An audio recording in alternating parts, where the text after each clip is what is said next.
It's just another beautiful day in Kansas City as we come to you from Kauffman Stadium for the final game of this series between the Red Sox and the Royals.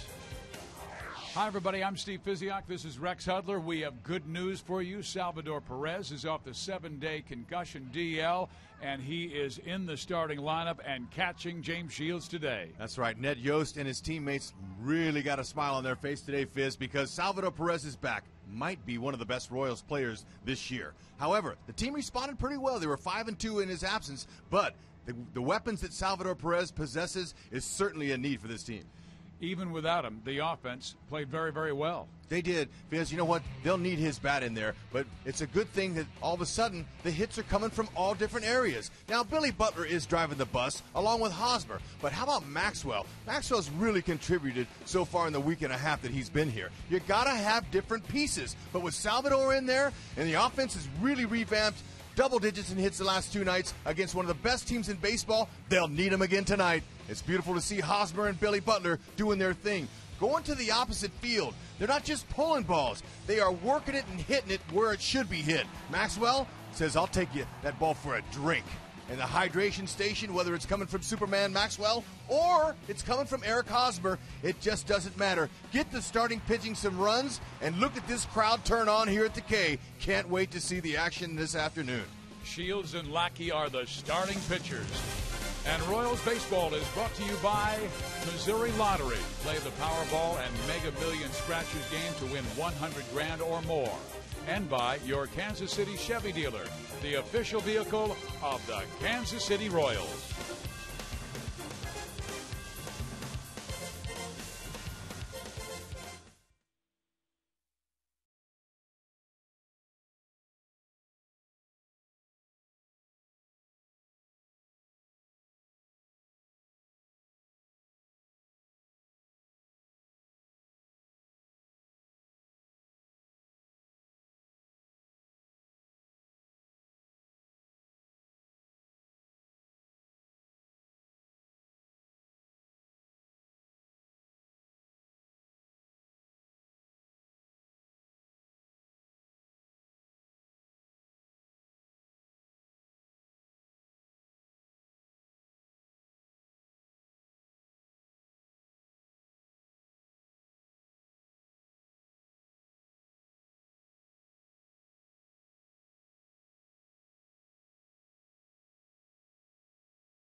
At Kauffman Stadium as the Royals look for the series win against the Boston Red Sox in a flurry of moves for the Royals this morning. Some of them expected and some of them out of need. As we mentioned, Perez back. He is reinstated. Brett Hayes designated for assignment. They'll hope he clears and heads back to Omaha.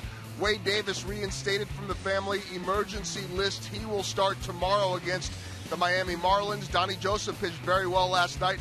Option back to AAA, and Irving Falou has been activated and called up to the big leagues for the first time this year, and Miguel Tejada heading to the disabled list with a right calf strain. He was in a walking boot this morning.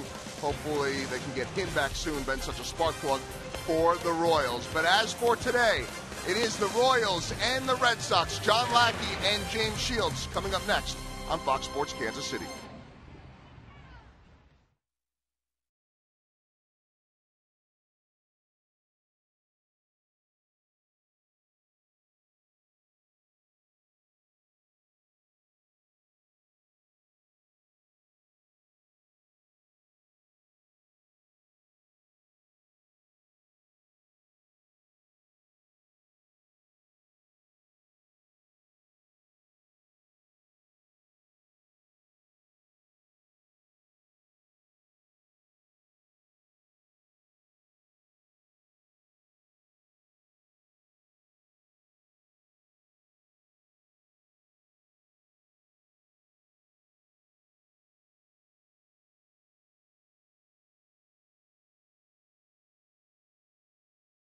For the Royals this morning, some of them expected and some of them out of need.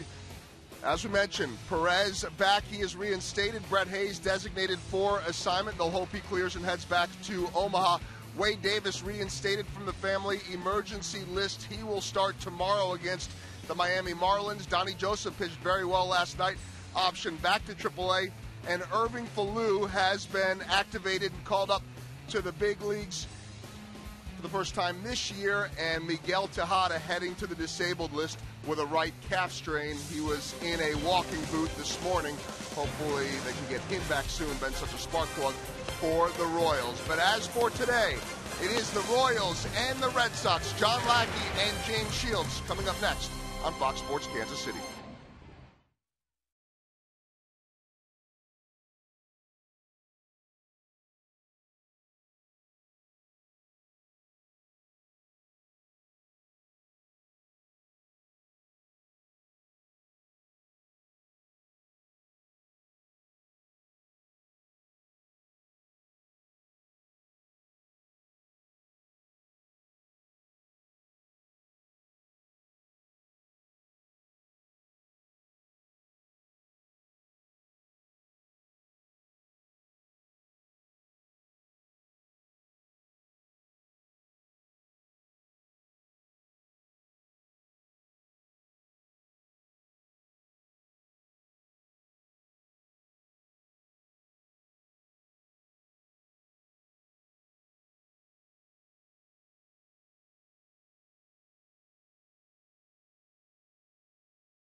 Game of this series between the Royals and the Red Sox, and this game is brought to you in high definition by Time Warner Cable, the official TV, internet, and home phone provider of the Kansas City Royals.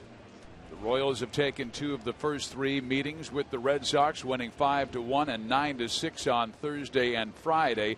They lost last night 5-3 as a 4-run 4th inning hurt Jeremy Guthrie's bid for win number 13. Still, the Royals come in at 60-54, taking on a Red Sox team at 71-49. And John Farrell sent this lineup to home plate.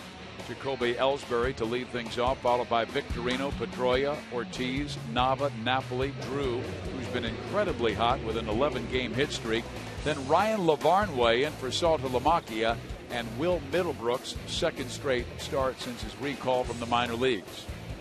Yeah, you know, they need a third baseman big time. And you know this guy, they need to stay with Middlebrooks. He's a good player, solid player. You know, you're only going to get better the more times you go out there. And how about James Shields bouncing back from that rough start against Minnesota? How about him? He can. However, there was one thing that he did a little bit too much of the other day. He's intense, but he was way too intense. He was just screaming at himself. He took himself right out of the game. Control the emotions a little bit, big game, James. And also, less is more. Don't have to overpower. Keep that ball down. That was the problem in his last outing. Just keep the ball down and use that spectacular defense behind you. Well, there's no question that James Shields is a warrior. He knows how to compete and knows how to come back from rough outings. Look what he has done after a tough outing. 4 innings allowed against the Philadelphia Phillies on April 7th. Came out with a complete game the next performance. Then against St. Louis, the White Sox, Cleveland, Minnesota. Next outing, really, really strong. And against these Twins, he was roughed up for 7 runs in 6 innings. I tell you, Ned would have loved to have seen those 6 innings pitched, and those are his worst outings. I mean, last season, they would have loved to have those innings. But defensively behind him, we're going to highlight one of their best players, Salvador Perez. He's fantastic with his catcher's ERA handling pitchers. However, he can catch and throw at the best of them. Now, he's just getting back from a 7-day concussion stint on the 7-day DL. He's got a new mask. You folks might be able to see it now. It's a new mask. It's designed to deflect those balls that come directly at him from his face. So hopefully that'll work, and Salvi can stay in that lineup. They really need him. No errors in the last 44 innings by Kansas City. They've been solid. Now, there's the other mask, okay? This mask here, he's more comfortable with, obviously. But for his longevity and his overall safety, they've got to find a way to protect their future star. Or he's a star now. All-Star game. Future Gold Glover. Caught Mariano Rivera, his final pitch in his final All-Star game, and got the first hit in the All-Star game by Kansas City Royals since Bo Jackson way back in '89. Here we go. James Shields versus Jacoby Ellsbury. 4 hits last night, 7 in the series. Strike 1. All right, that's Greg Gibson. He's in his 15th year calling balls and strikes behind the plate. Jerry Lane, he's the crew chief. He is at first base. Hunter Wendelstedt at second, and Alan Porter's at third. Comes back inside, 1 ball, 1 strike. Shields with a record of 6-8, a .336 earned run average. Despite the rough outing, James still ranks among the best pitchers in the league, tied for second in the AL in quality starts with 17. Hosmer, 1 out. They got Ellsbury out. It's a beautiful thing to start the game. Now, James so far looks good.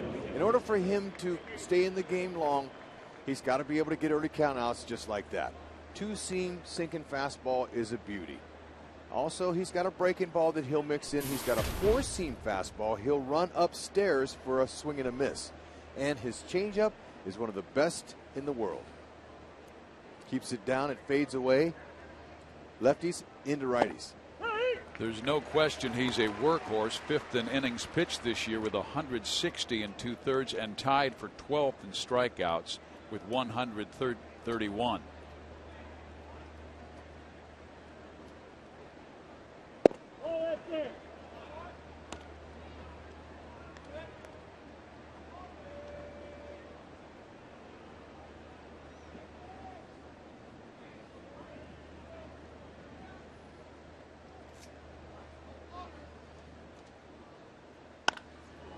Deep to left field.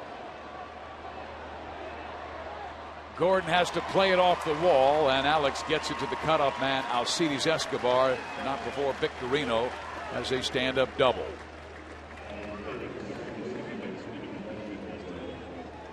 Okay, he got that and almost got enough to get out of here. Fastball down the middle. Great hitting team like the Red Sox, they won't miss pitches like that. Alex gave it all he had and it just ran out of room. Back off and play the carom.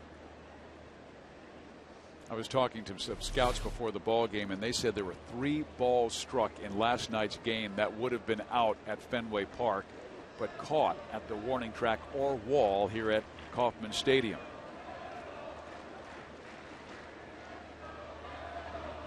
Dustin Pedroia, the batter, always dangerous with 20 go-ahead RBIs. One of the league leaders in that area.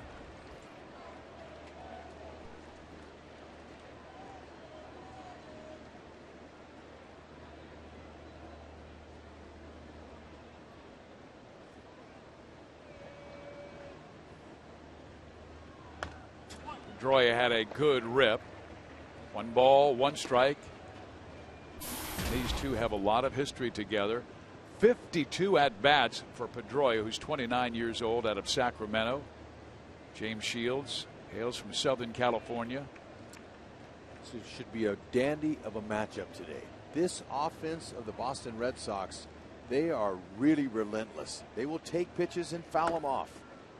So the more they put in play, the longer James Shields gets to stay in the game.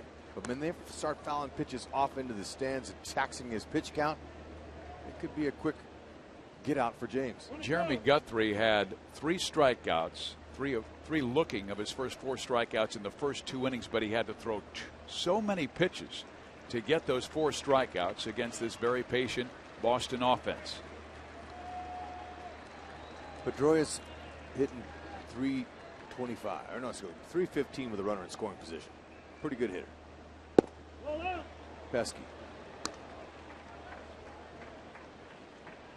Boston tied with Atlanta for the most wins in the major leagues with 71. They're 32 and 27 away from Fenway Park.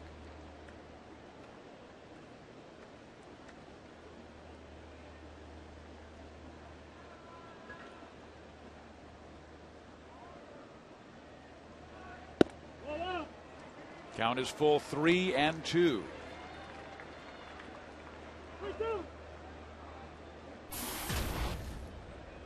That is the 18,800th pitch seen by the Boston Red Sox, most in baseball. And they have seen over 1,600 more than the Royals. A little bit high, ball 4, 2 on, 1 out for David Ortiz. And it's 2 different philosophies, younger team versus veteran team, patient team versus very aggressive, attacking a fastball team. John Farrell, he knows well, being a former pitcher himself, that when you tax a starting pitcher's pitch count, you're going to get into bullpens and you're going to wear them down. That's what they do. David Ortiz, he's having another monster season. He's had some pretty good numbers against James Shields, too. 3 homers in his career, 18 RBIs off of him. So James going to try to keep the ball down, 2 seamers away, changeups, hoping he'll hit a ground ball and get out of the inning. In there, 0-1. Ortiz having a great trip to Houston and now to Kansas City. 11 for 21, including 2 4-hit games against the Astros.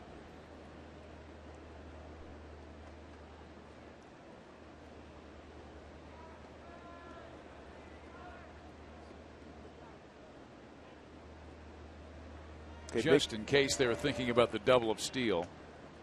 Yeah, you never know. That's possible for them to do that. However, with their guy up, Big Papi, they're not going to take a chance of running any outs. This guy, one swing of the bat, can put a 3 spot on the board in a heartbeat. Takes a rip there at the fastball. 0-2. He has struck out Ortiz 7 times, has James Shields. So he's got the weapons that can do that. But Ortiz's hands have been really quick. Bat is going right to the ball and inside pitches. So I would stay out of the middle, no question, or in. Work him away. In Baseball America's recent issue of Best Tools, they said James Shields has the best changeup of any right-hander. And he strikes out Ortiz, taking third base on the steal as Victorino. Pedroia did not go, and there's 2 outs. Yeah, Moose is letting him have it. Moose is all the way in the hole at shortstop. Could care less about that. James Shields can take care of his own business there. Just blew it by him. Big Papi pulled off. Think he had that changeup in the back of his mind? Well, you know what? You can't have that in the back of your mind, Fizz, because if he does do that, fastball right there, it blows it by it. But he probably was thinking about it. But you got to look for his fastball. Daniel Nava, the batter, hitting .282 with 10 home runs and 54 RBIs, having his best season ever. He has always been a role player, now 30 years of age, out of Redwood City, California, but a career high 99 games, career highs in hits with 96, home runs with 10, RBIs with 54.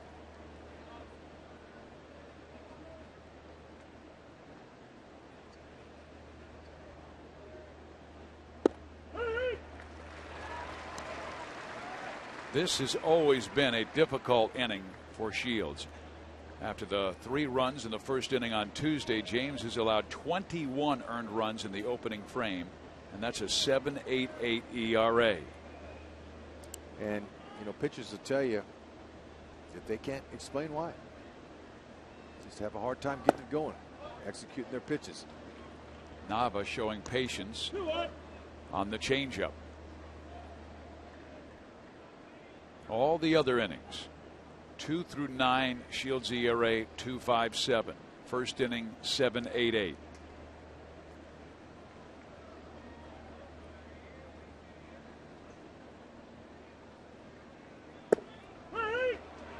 It hits the runner and bounces into left field.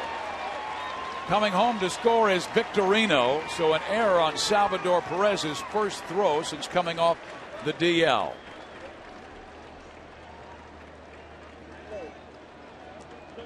That ball hit him in the wallet. Had it just missed him, they might have picked him off. Salvador Perez tries to see Moose sneaking in there behind him. Just off the hip. Tough break.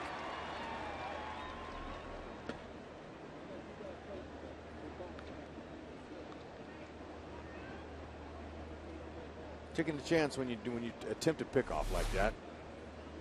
Most of the time you're able to get that ball around the runner. 3-1 count, and they're forcing Shields to throw a lot of pitches in the first inning. 3-2.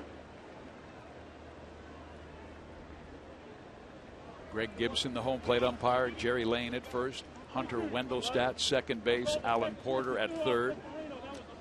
It's just the 7th there on Salvador. And right now, John Farrell asking for an explanation from the home plate umpire, Greg Gibson. It is a 3-2 count. I think he was debating what was the call following the throw or preceding the throw to Salvador Perez. Doesn't matter because Nava swings and misses. But Boston takes the early 1-0 lead on Perez's 7th error of the year.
and 2. And here's a look at Yost's lineup. He will lead things off with David Lowe, then Eric Hosmer hitting second, Butler 3, Gordon 4, Salvador Perez back in there hitting 278. Moustakas follows him, then Escobar, Dyson, and Johnson. If you have not heard, Miguel Tejada placed on the disabled list for a right calf strain. On the mound, the veteran, 34-year-old John Lackey from Abilene, Texas. Okay, Big John, he's having a good season. If you look at those walks, man, they're way down. Matter of fact, he's walked just 1.93 batters per 9 innings. That's the 8th lowest rate in the AL. He's going to go after these guys with fastballs. He's going to set them up 90 to 95. He comes in there. He's got a slider that he'll use. Changeup's pretty good, but his finish-off pitch is his curveball, and he'll bury that down low. But he throws strikes. He comes right at you. Only walked 27 batters in 126 innings. 118 strikeouts. That's 8.43 per 9. So he's been really good with those too. That's 14th best in the AL. Even when he broke in as a major leaguer in 2002 at 6'6", he had very good control. Gets a strike across against Lowe, 2-1, and this year only 27 walks in 126 innings.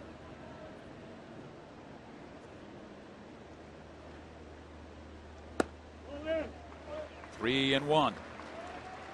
David Lowe has been a good hitter, one of the best rookies in the American League. Top 5 in hits, doubles, triples, batting average, slugging percentage, multi-hit games. He gets the strike to run the count full.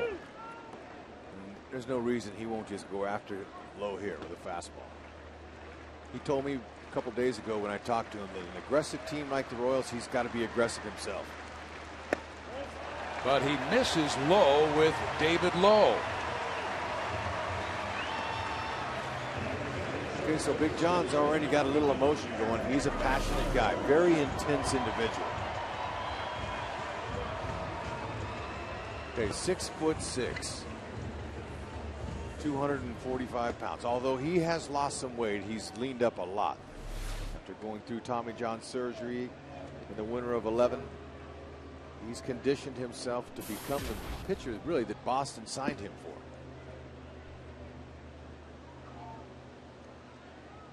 for. He had a good first season with the Red Sox and then went 12-12 in 2011. But a 6.5 ERA, but he's one of those guys who will battle through pain. And he was having pain in his right forearm, and the result was elbow problems. Tore a ligament, needed that surgery you talked about, ligament replacement surgery in November of 2011, and missed all of last year. Hosmer with a great homestand thus far, 12 hits in 26 at-bats. Now a 3-0 count. Okay, so now it looks like Big John's aiming the ball. He's trying to guide it in there instead of throwing it. Here we were talking about his great control, and he's walked just 1.93 batters per 9 innings. That's the 8th lowest rate in the American League. That's right. Middlebrook's a third baseman. He's playing in the shortstop hole. 3-1. Lackey has surrendered 1 walk or less in 14 of his 20 starts. Time to drive. Another fastball that catches the outside corner. Okay, so the Royals are a little bit patient today. That's a pitch right there that he could have put in a hydration station. Low goes, pitches outside, ball 4. So Lackey opens this game with back-to-back walks, and that's not at all like him.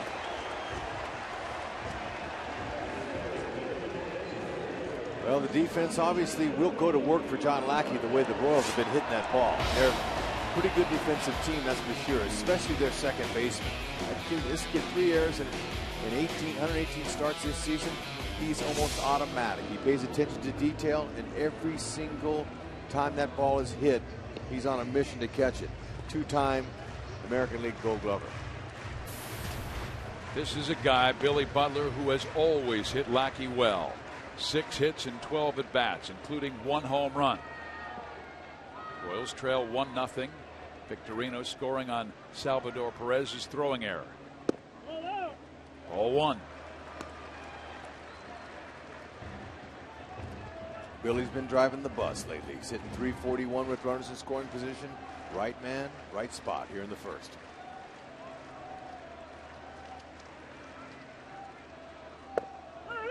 We're seeing a lot of his hits go to right center and right field. And Billy said, when I am using that mentality, right center mentality, I'm getting more and more closer to being locked in.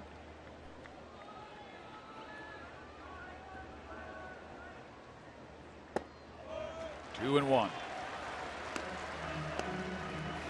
David Lowe bouncing around there at second base, thinking like he wants to try to rip off third, but I think he's more trying to get in the mind of John Lackey than anything else. But when you do that, you do distract a hitter at times. See, that's what the hitter's looking at right there. Just be quiet, let Billy do his thing. John wants the signs again from Ryan Lavarnway. Salter Lamaki has caught the first 3 games. Lavarnway, a bench finalist when he played at Yale. Fouled off. And Lavarnway, a very good catcher, but in his last game he had a weird start. He had to catch Stephen Wright, a knuckleball pitcher, and he tied the major league record for most pass balls in 1 inning. 4.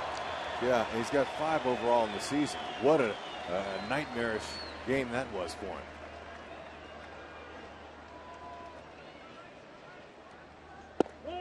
Tried to jam him inside. Count is full, 3-2. Royals may send the runners. Lowe from second, Hosmer from first. We'll see. They want to stay out of the double play with a rally going in this first. Be surprised if he throws him a 3-2 fastball down the middle. He might try to slider here.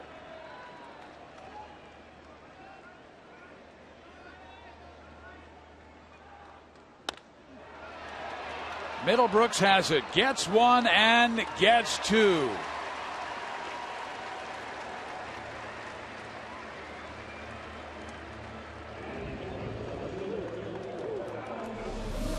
Okay, Billy Butler, he does that on occasions, but John Lackey threw him a slider, a little bit of an off-speed pitch there, got him out in front just a little bit.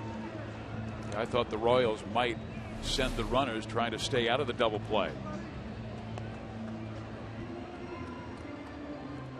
So now Gordon must come through with 2 outs. And he has been one of the major league's better hitters with 2 outs this year. In this series, 3 hits.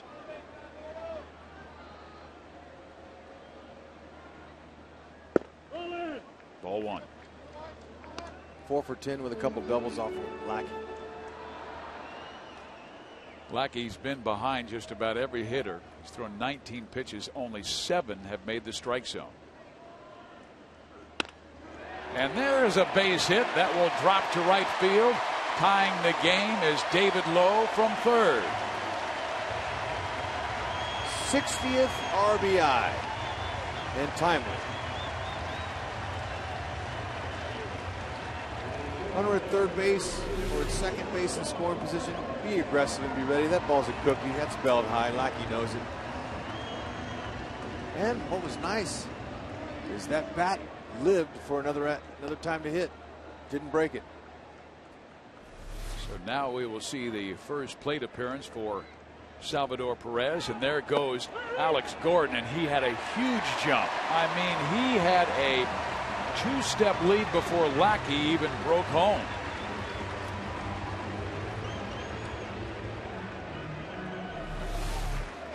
Yeah, look at it. That's a beautiful thing now. 8 stolen base for Gordon, and he took off before Lackey even threw the ball home. That's guessing right.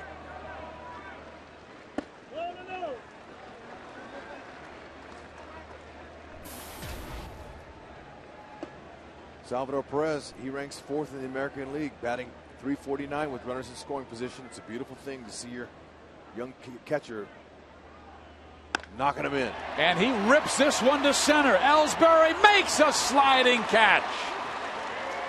Man, he has taken 4 runs away from the Royals in this series already.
For more information, call 1-800-QUIT-NOW.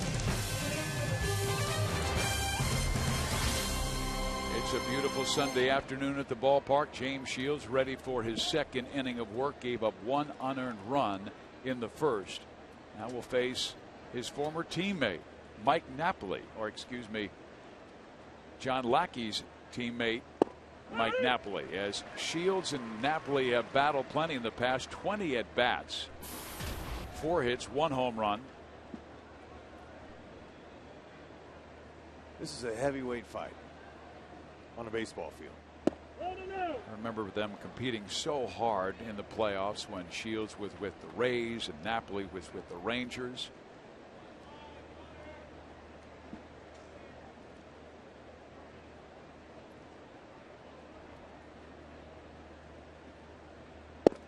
What a difference it makes with Salvador Perez back there. Nothing against Brett Hayes. Brett Hayes was doing a real nice job in his starts. Kataris did well as well. And you know, they were 5-2 in his absence. But just seeing him back there makes everyone much more confident. 2 balls, 2 strikes, and we should let fans know that Brett Hayes was designated for assignment. The Royals want to hold on to him, but he must clear waivers before he goes back to Omaha. It has been a weird week with the bereavement list with Wade Davis and also with Salvador Perez going on the 7-day concussion list. So the Royals have had guys going back and forth from AAA to the major leagues at the catching position, the pitching position, infield defense as well, with Tejada going on the DL now, Kane going on the DL. But you know, Fizz, this is the dog days right now. Okay, the Royals for the most part have really enjoyed a health-free summer. But the dog days set in, man. This is where every guy's hurting out there. There's something in their body. But especially the concussion helmet. This helmet right here is designed for that ball to deflect off of it. Instead of hitting it square, they're hoping it'll deflect. That's big time. That's what they want. Nice pitch. Strikes out Mike Napoli. That's 3 in a row for Shields.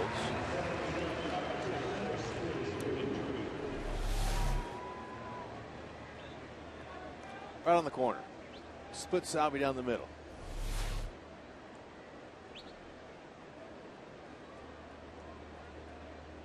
Ned Yost told us before the ball game that Salvador was cleared by Major League Baseball last night. You have to give the doctor reports to MLB. They will go over them and make the decision. That's why Ned really could not give an opinion.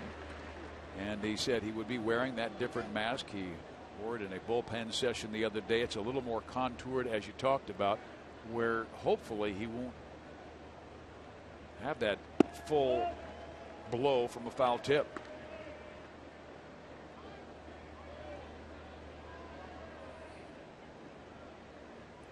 It's a little bit of a hockey thing, but you see that chin. It's got a lot of extra padding that the other mask didn't have. Just by Elliott Johnson into right field, and Drew now has a 12-game hit streak.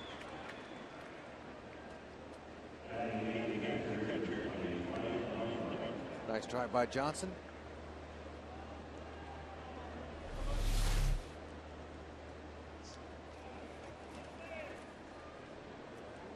Drew's going good.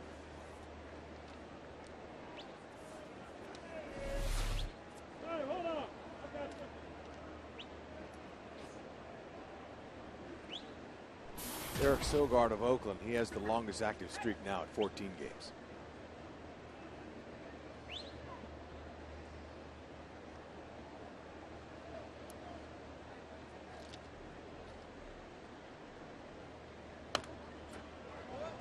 Ryan Lavarnway, 26 years old. We told you, one of the top hitters in the Ivy League and not known for its athletic prowess. Certainly his academic prowess is well known. A terrific student at Yale, philosophy major. But on the baseball field, he was a bench finalist, which goes to the top catcher in the NCAA. To third. Nice play by Moustakas. Gets one. That is a terrific double play. Wow. First man sure, second man quick. But Moose, he went and got it. That sped it up. And look at that turn by Johnson. That's why you're in there. Nice pick.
The highest batting averages the last 10 games. Royals and Red Sox 1 and 2. KC at 292, Boston at 291, and that is our Toyota League leaders. Boston overall this year, number 2 in batting at 274. There goes Moustakas deep to right. That's a way back off the wall, and Moose better hustle. He's there with a double.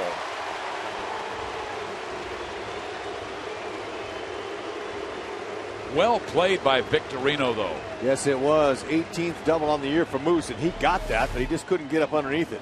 That fastball actually looks like a little bit of a slider down low at 85 miles an hour, and he's able to lift it. Victorino, he's quite a right fielder. He's saved a lot of games for the Red Sox out there and makes a nice play and almost threw Moose out. I like the head first slide. This will be interesting. Do you have Escobar bunt, or because so many of his hits lately have come to right field, do you have him swing away? He's swinging away to right field and fouls it off. Yeah, he answered that question for you. But I'm going to swing him. If he's going good like he's going now, you got to take advantage of that. Every chance you get to knock in a run against these Red Sox, you got to try it. Escobar with a 7-game hit streak, 11 hits in his 27 at bats. There's the bunt. Good one. Middlebrooks only play first. Escobar is out. Moustakas to third, where a fly ball or ground ball can give the Royals the lead. Okay, you lead off double. Get him over, now get him in. And find a way to do it. Take it to him. That ball was right over the middle of the plate. Good bunt. Nice to see Escobar get a bunt down because we haven't seen that lately. Good angle. Bat head was up, so he was able to get the ball in a downward trajectory. Would you like to see Dyson follow Escobar with a bunt? No, because the infield's drawn in. John Farrell says, you know what, we're going to try to take advantage of Dyson. Look to get one airborne. Find a hole. And the way Dyson can hit, if he can stay on top of the ball, he might be able to do that with the infield already drawn in. During batting practice, he's been working on slashing the ball to the left side. He pulls it to the right. Moustakas scores. Royals 2, Boston 1.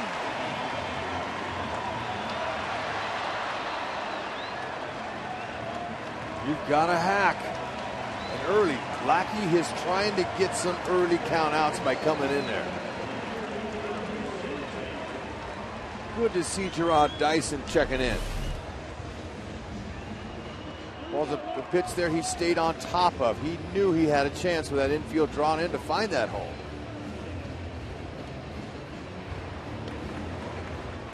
He pulls it to the right.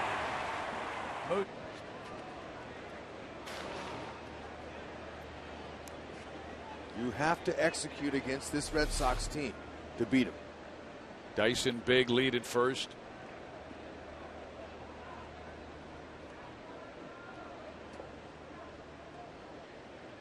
So John's doing the best thing to hold a runner like Dyson. Hold it. Just hold it. Make him wait. That's what he's going to try to do. But to draw Dyson with one out here, needs to rip off second. Lavarnway, he's thrown out 26.3% of runners, 5 of 19. Dyson was ready to go. And he turned and said something to Rusty Kuntz. This is a good running count, particularly with the struggles that Lackey had with his command in the first inning. How about the struggles Elliott Johnson has had? Elliott tried to bunt. And so sometimes managers have a way of helping a struggling hitter by putting on a hit and run, making him swing at the pitch and try to find a hole. And when the runner's going, one of the guys are covered, second baseman or shortstop, so it opens up a hole and gives the hitter a chance to get a knock and move the runner to third base. So we'll see if Ned does that.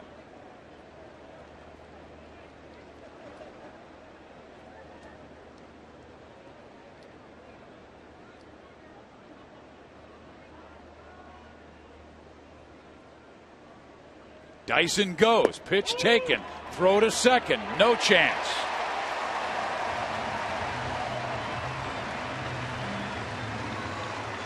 Great jump. And you steal off the pitcher, not the catcher. 17th bag. Now Elliott Johnson can go to Hackett. Do what he can. There's no need to do a bunt right here. I mean, you're going to try to drive him in. Johnson's been struggling, obviously. He's hit a few atom balls in his chances, but he's about ready to come out of it. He's due to come out of it.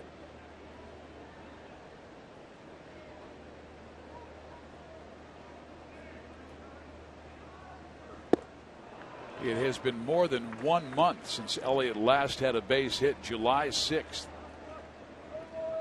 He hasn't had that many starts because Tejada was playing so often, but Miguel with that right calf strain placed in the disabled list today. Irving Falou called up from the minor leagues probably for 1 day because Chris Getz is eligible to come off the DL tomorrow.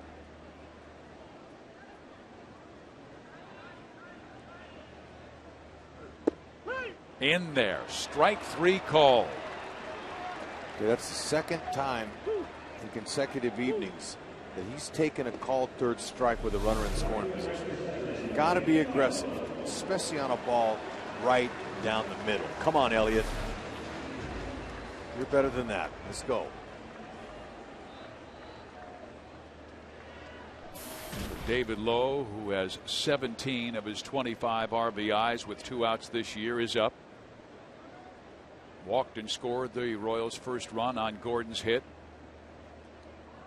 It was that good breaking ball. That's what we were talking about with 2 out and runners in scoring position.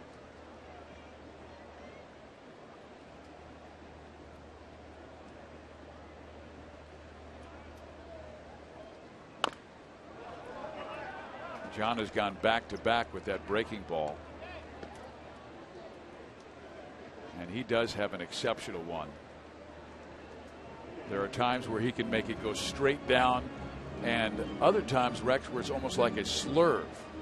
This is finish off pitch for sure, and he does have a couple different angles to it.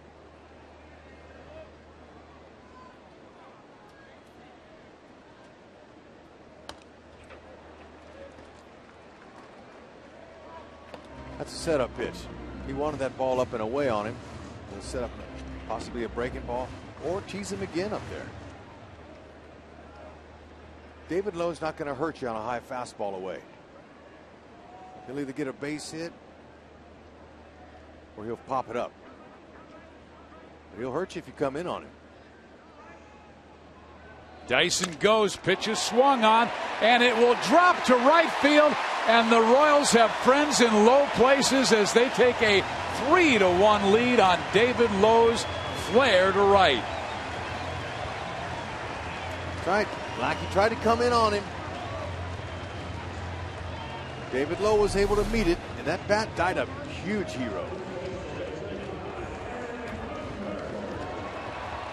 Nothing beats a doinker with a stake attached to it against one of the best teams in baseball. That's beautiful. That's coming through right there. 18 of his 26 RBIs this year have come with 2 out.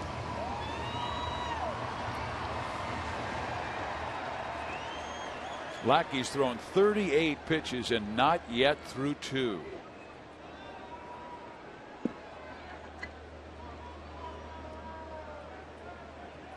Hosmer walked his first time up. Royals have been very aggressive in this game. A stolen base by Alex Gordon. Gerard Dyson stole a base, and the result was he scored on Lowe's single.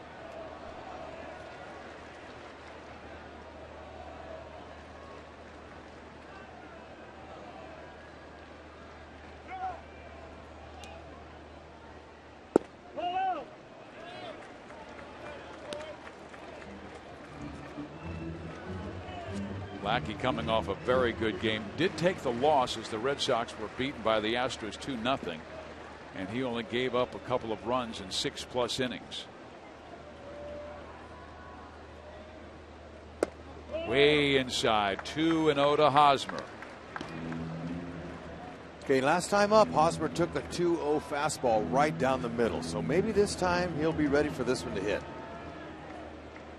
I think, that was the first time through. He just wanted to make him throw a strike. John shook. I don't know. Maybe he doesn't want to give him a cookie.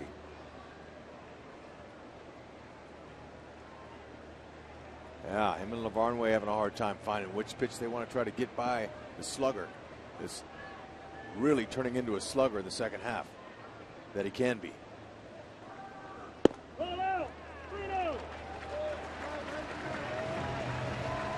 Green lighting him? I'm going to green light him. And if it's his pitch, go ahead and go for it because he can go deep to all fields. If it's not your pitch, guy behind you can handle it, Billy Butler. It's got to be yours. It's got to be a grooved fastball right down the middle.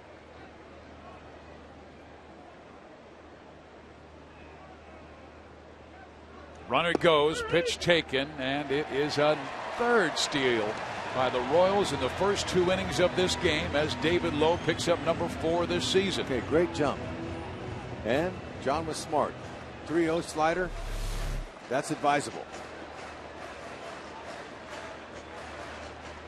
Lowe could have stood up on that one. No contest. But in scoring position for Hosmer.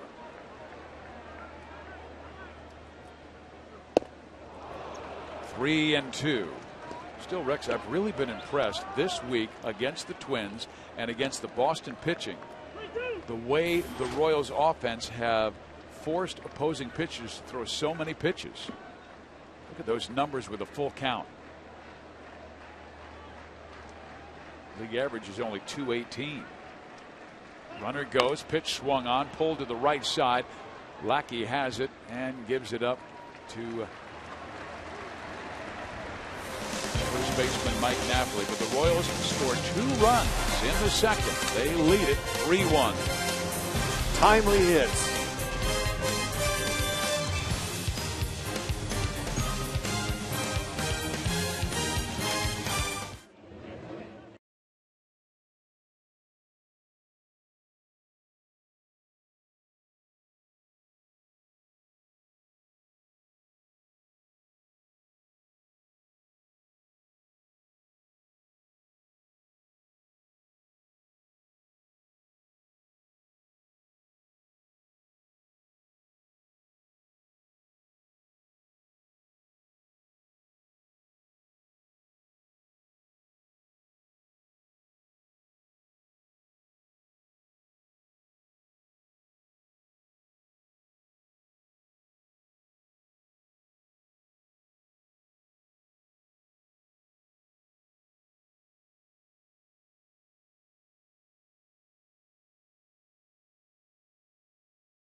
for the Red Sox return to first place. Off-season additions, a new manager, Ellsbury, Pedroia, Ortiz, starting pitching. I mean, they went from 69 and 93, 26 games back of the first place Yankees last year, to a 3-game lead over Tampa Bay on this date, and tied with Atlanta for the most wins in the major leagues with 71. That, Rex, is a remarkable turnaround. It is. Combination of a few, in my opinion. New manager and new additions. They went from Bobby Valentine to John Farrell. They also cut out Beckett, Crawford, Mike Aviles, Cody Ross, Gonzalez, and a lot of those players went to a team that is now winning, the Dodgers. It's amazing. I've shared with you before, the addition of one player on your team makes a whole difference in the chemistry of the clubhouse. Well, look at this. Napoli, Victorino, Gomes are all leaders, and they will call you out. And there is a line base hit to left field by Will Middlebrooks. But the Royals, I believe, did the same thing. The acquisitions of Shields, Tejada, Santana, reacquiring Jeremy Guthrie. They have 5 veteran starting pitchers that set the tone for every single game. No, but you know, the chemistry in the Kansas City clubhouse has been changed, and it needed to. Okay? They didn't have a lot of character. You got to have character in these locker rooms. You remember Boston back in their day? What they call them, the idiots? The idiots. Right. Okay. Little things like that. Oakland's got some mojo going in their clubhouse, and now the Royals have some fun. They have a little bit of a fun time after every win in their clubhouse. It's a bonding time. Strike one to Ellsbury. That was the 2004 World Championship team you're talking about. Kevin Millar, remember, he said, "We're just a bunch of goofy guys who love to play baseball." And they played it hard in the clubhouse and on the field. He said, we're idiots. Ground ball second. Could be 2. 1. Esky turns. Got them both.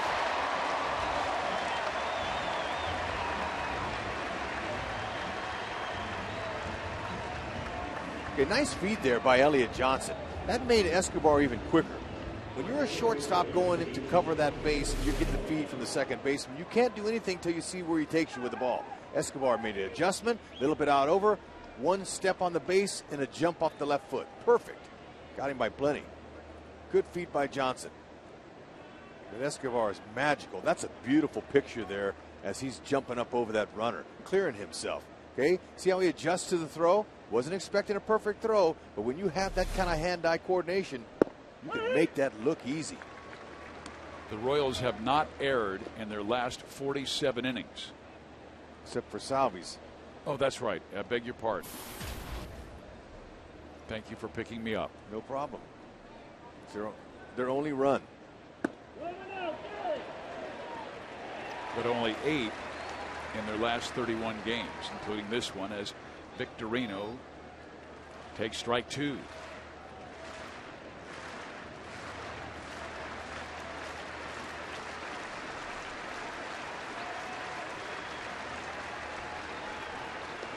And then Victorino almost leaned into the pitch that James threw inside, and James talking a little bit with home plate umpire Greg Gibson about that. He could have gotten out of the way. Looked like he went right into that. He leaned into it. That's just an inside pitch a few inches off the plate. Do you remember when Don Drysdale set his all-time record that was later to be broken by Earl Hershiser for shutout innings? Well, Dick Dietz leaned into a pitch like that. The home plate umpire said, "No, you dove over the plate." That was with the bases loaded. Would have broken Drysdale's record, but they made Dietz to stay at the plate. You know, interesting. Look at where that pitch was according to Fox Tracks, right off the inside part of the plate. So no wonder James is saying, "Hey, look, he leaned right into that." However, Victorino's a switch hitter, and he's batting right-handed against James Shields today. Don't have to take away that changeup. Yeah, don't have an answer for that. James still will throw changeups to righties.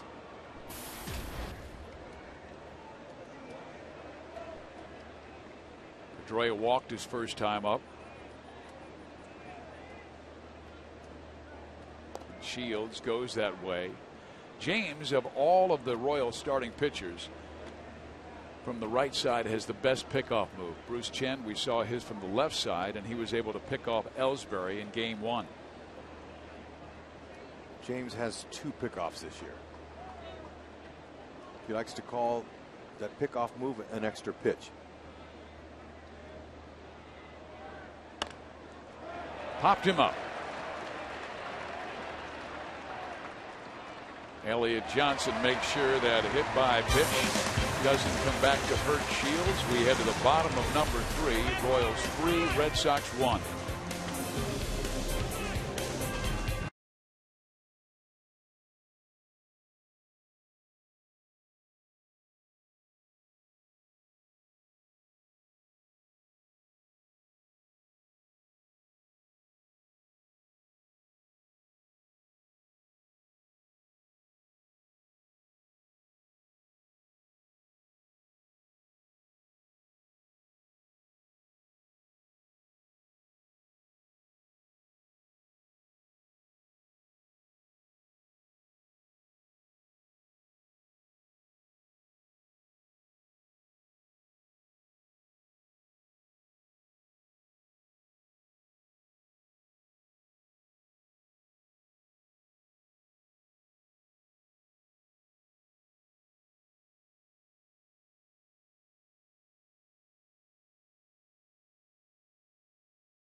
Wanting to help others who are grieving, and Kate serves as the clinical and program manager and a grief therapist at Solace House. The nonprofit provides individual counseling and support groups for children and adults who are experiencing grief or loss. Thank you, Kate.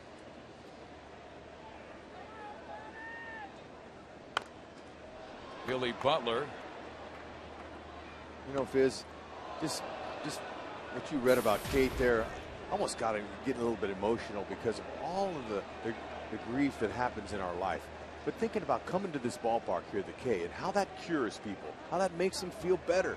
To just come out and watch the Royals play in baseball in August, meaningful baseball games. Way to go, Kate. Way to help those out that are grieving. And just what the Royals have gone through this week. I mean, our hearts were heavy to hear about Wade Davis's loss of his brother.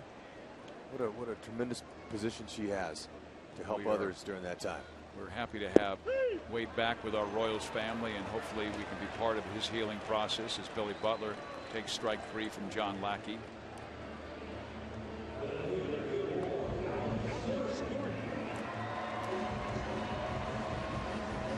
Fans, you can bring the kids to the game for every family fun day Sunday to enjoy face painters, balloon artists, kids entertainment by Radio Disney's Road Crew, and much more. Sundays at the ballpark is your family destination. Go to Royals.com/Sunday for tickets. Here is Alex Gordon, single to drive in a run, his 60th of the year. That ties him with Billy Butler for most on the team.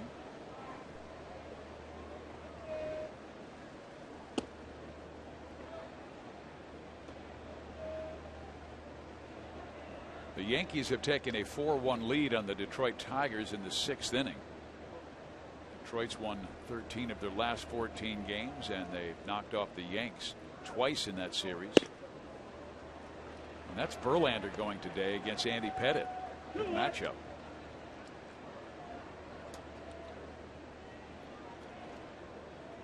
Alex Rodriguez, we understand, just hit a home run off of Verlander.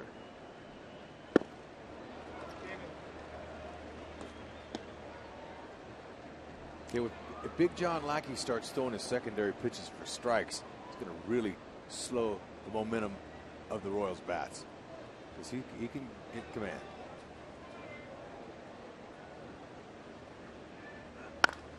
Gordon with a drive deep to right. That is way out of here.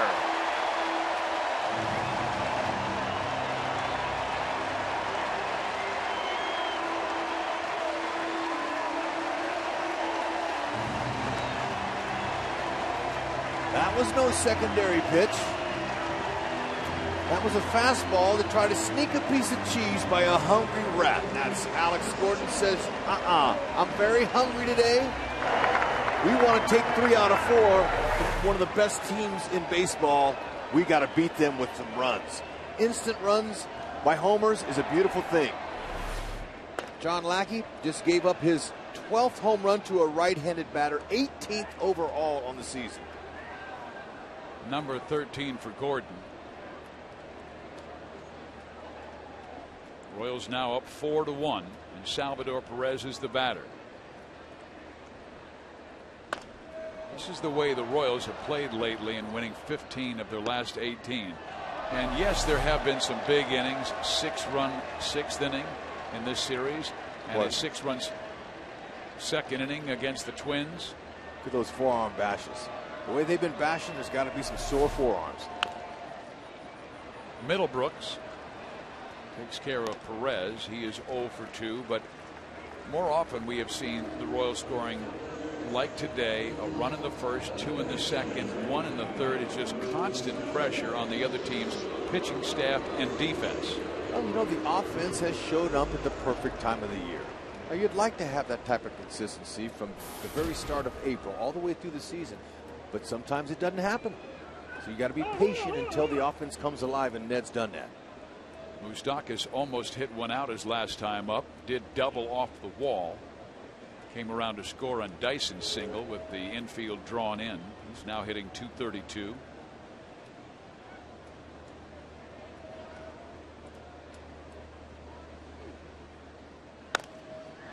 And Mike skies it in the air, right side for Victorino. That will do it, but Gordon hit one that Victorino could not reach.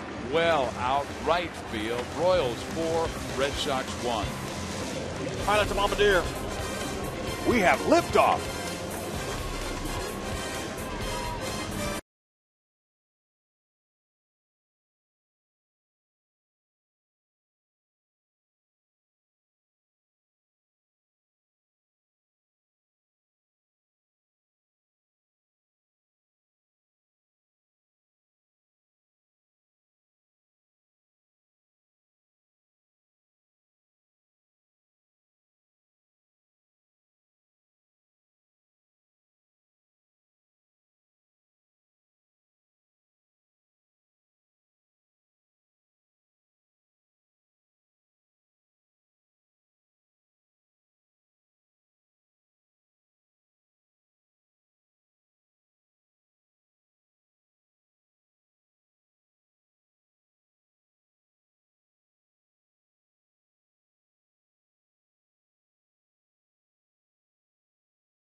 Royals baseball is brought to you by Farmland Foods and their Bacon a Difference charity concert featuring the Eli Young Band on October 3rd. Go to baconadifference.com.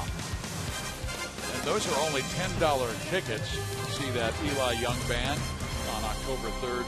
And 100% of the proceeds go to Harvesters Food Bank. So it's a great cause. Oh, man. Let's get behind it. $10 for a concert, Fizz? Is that what you said? $10. Wow. That's Beautiful. it. And I believe they'll let you sneak in your own popcorn. Here's the 1-0 to Ortiz. Hosmer, he'll take it. James, take a break.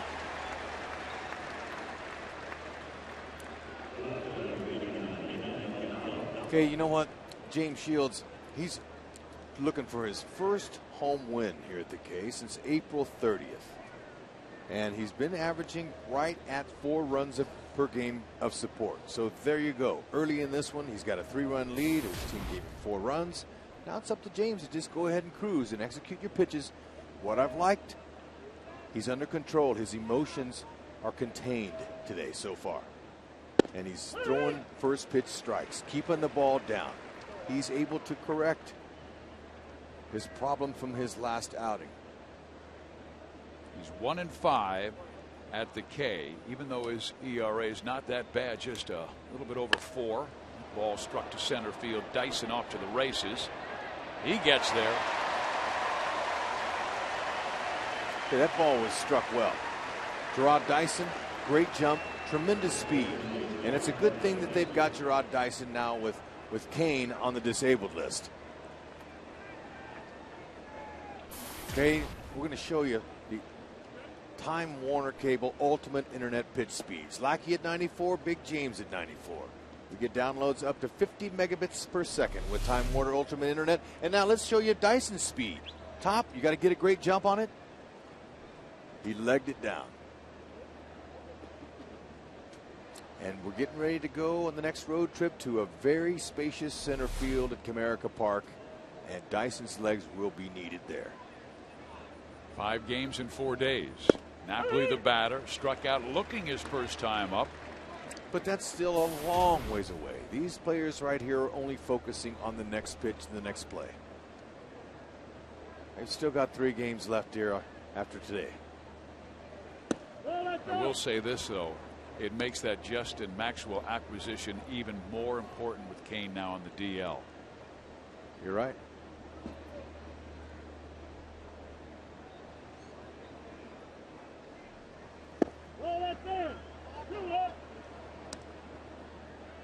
Like an umpire that tells you on the spot when the pitch crosses the plate if it was in and why it was, or where it was located. Greg Gibson so far doing a nice job. Didn't miss by much. 3-1. Shields has walked one. It was Pedroia in the first. He also hit a batter, Victorino, when he had an 0-2 count, came in, and Victorino almost leaned over the plate to be hit. Napoli gets the walk, and James, the last 2 pitches didn't miss by very much, but that's base on balls number 2. Sure didn't miss by much, but I like how James is taking a little bit of velocity off of his 2-seamer because it's getting more movement. Now this is a 4-seamer here. He's wanting to throw that straight. He just missed. But the pitch before that, that thing, it was at 92, but because he holds it on top of the seams, it broke probably a foot. Stephen Drew singled to right field. 5 hits in the series.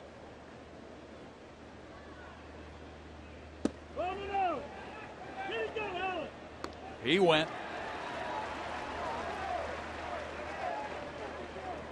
The Red Sox complained from their dugout. And Alan Porter, the third base umpire, gave the dugout a glare.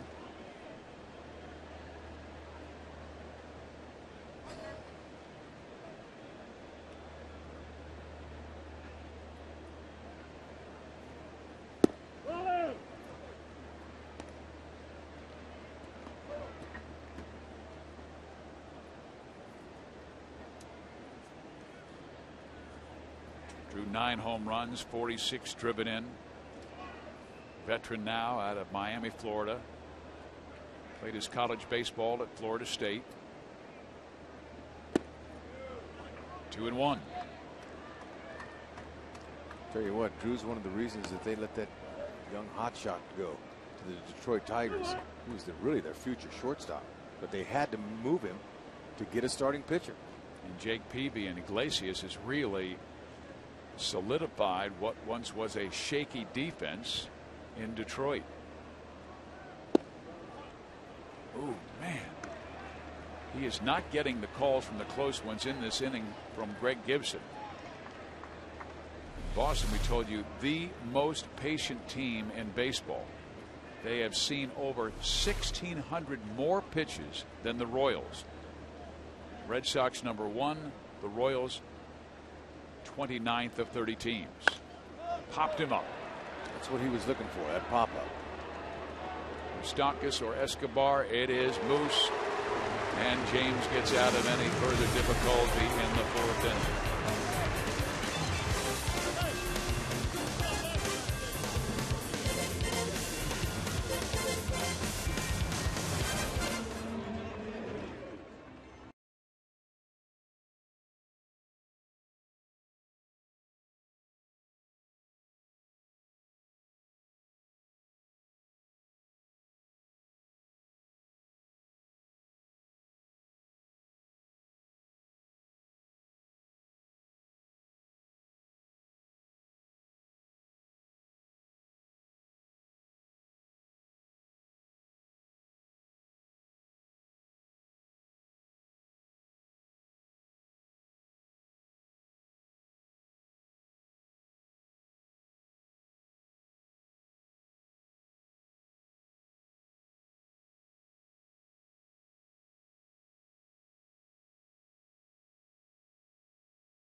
Loose, and why not? They've had a good week.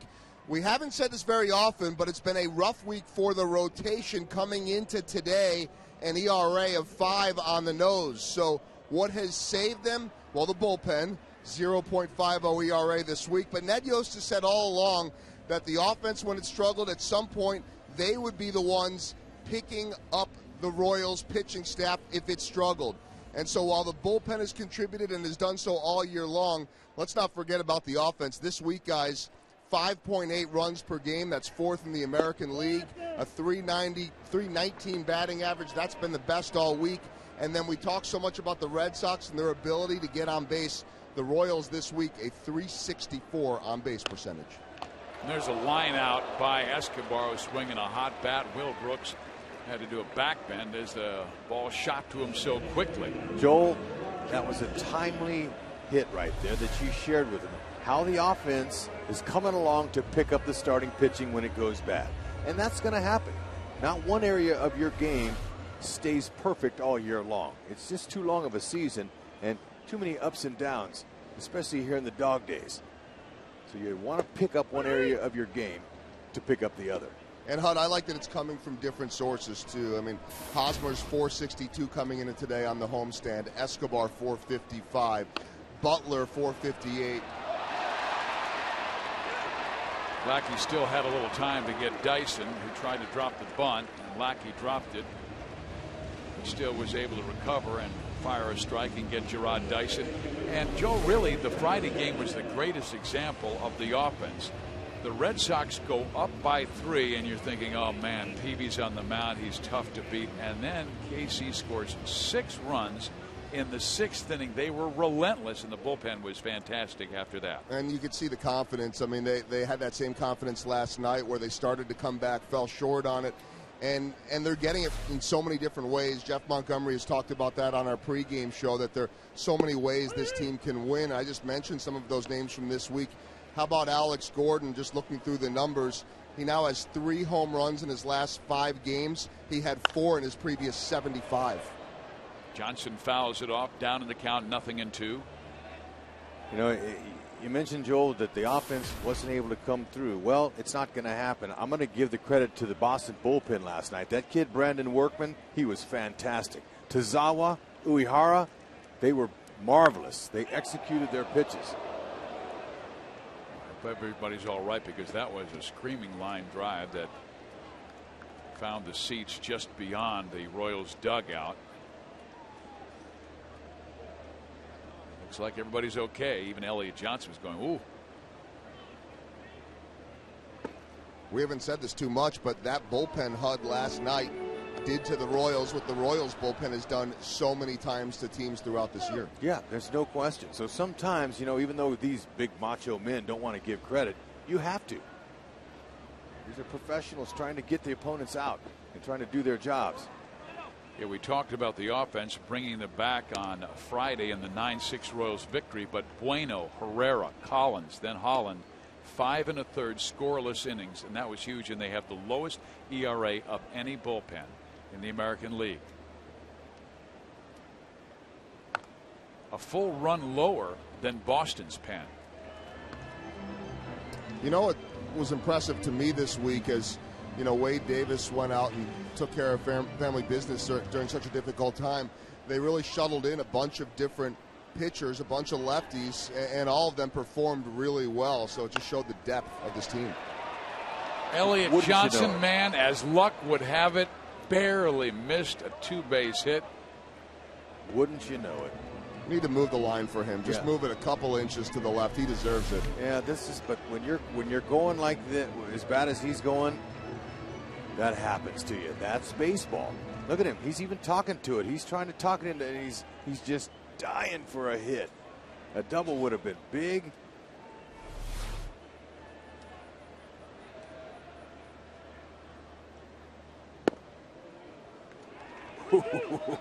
John Lackey said, "What?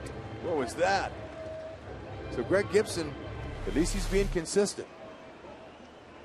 Not giving them to James Shields. Didn't give that to John either. Now, Elliott, he's living for another day. He can look fastball here.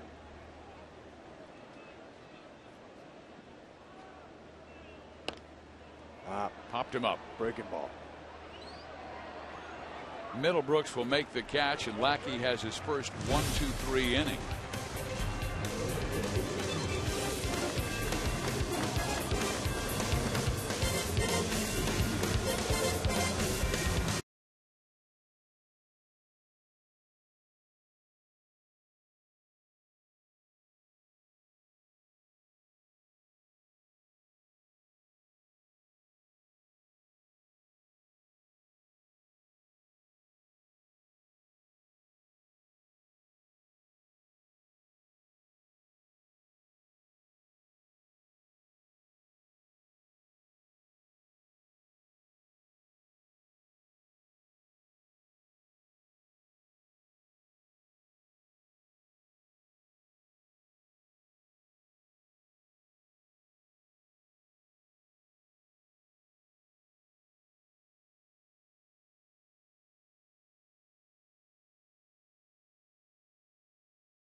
Justin Verlander, Alex Rodriguez, and A-Rod goes deep, and quite honestly, there is way too much attention being given to A-Rod, although it is somewhat interesting that they have been booing him throughout the weekend in New York as he has struck out, and apparently after that one, they cheered him, and throughout all those nasty greetings from the home folks, A-Rod telling the press this weekend that he has thought it's been great, great city, great welcome, and he has enjoyed every single moment of it. A-Rod is living in A-Rod's world.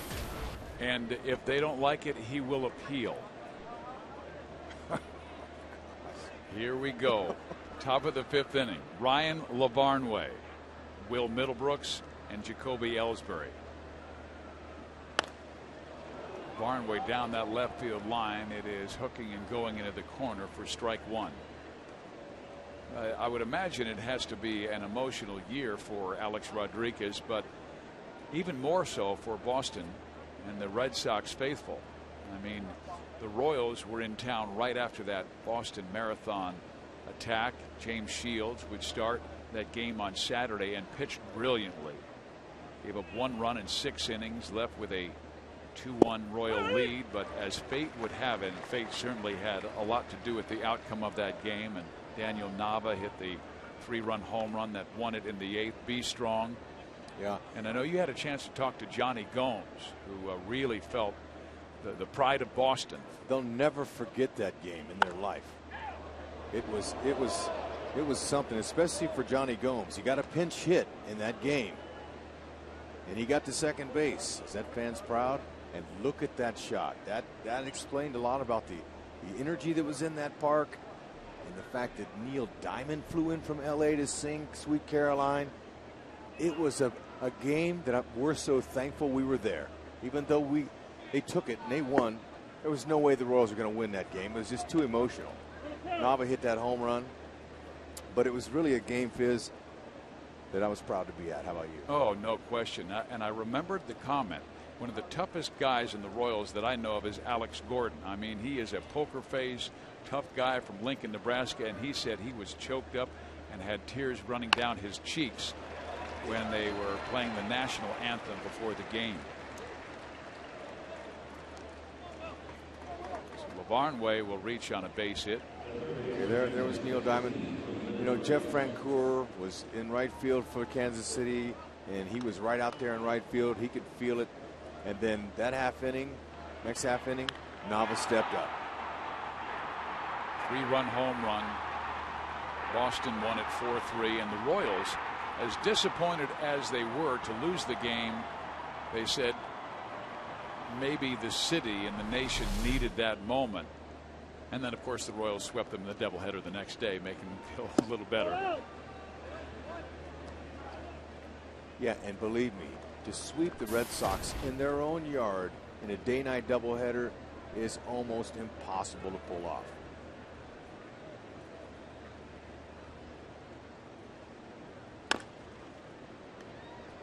Middlebrooks singled to left field his first time up. He's come up from the minor leagues hot. 3 hits in his 5 at bats. Remember his game May 7th, 2002. I think it was his 2nd or 3rd major league game, and he belted 2 long home runs here at the K.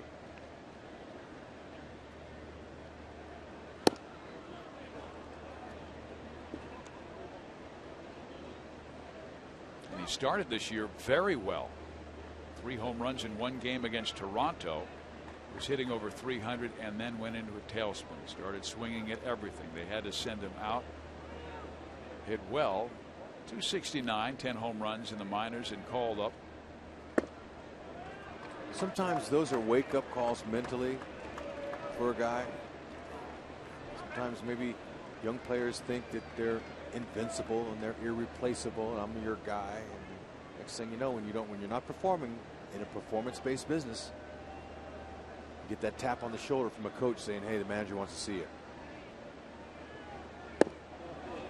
Well, this is a big moment in this game because James Shields has allowed a base hit to Ryan Lavarnway, the number 8 hitter, and now walked the number 9 hitter Middlebrooks. And here come the hot guys: Ellsbury, Victorino, Pedroia, Ortiz. He has walked 3. got Ellsbury to ground into his 11th double play last time up. I don't know if he'll do it again. That's a high number for a guy with such good speed, but whenever you square a ball up right to one of the defenders in the infield, they're going to double you up.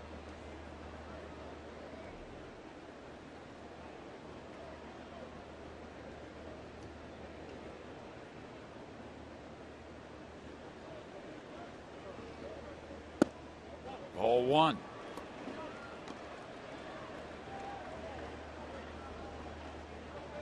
James' next pitch will be his 70th.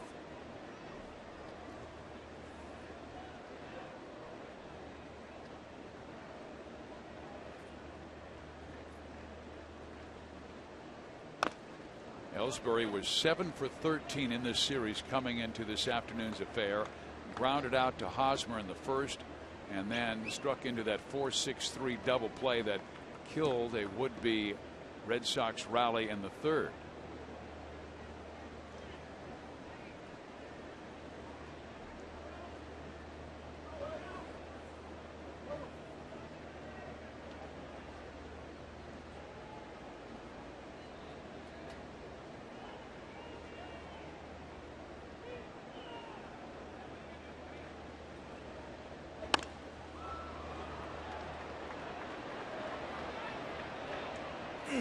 Wow. Alex makes a tremendous catch. Ooh, he didn't back off at all. Wow. Off the bat, I thought it was going to make the seats. And he was running full speed, as James Shields acknowledges, his Gold Glove left fielder. Running full speed. And how do you do this? It's called skills. You got to be able to know where you are on the wall. I think it's called toughness. Yeah, well, you know what? You got to know when to let up. He knew the wall was coming, so he backed off just a hair so he wouldn't take the full brunt. But that's tremendous timing and concentration. And the new players section, Gordo Nation, is every Wednesday home game for the remainder of the season. You can cheer on All-Star Gordon and his special fan section with a $30 ticket that includes a limited edition Gordo Nation t-shirt and seat in the field box or plaza sections in left field. The next Gordo Nation is Wednesday afternoon, which is a special 1:10 game time against the Marlins. Get your tickets at Royals.com/Gordo Nation. That was a Gold Glove play. I'll say.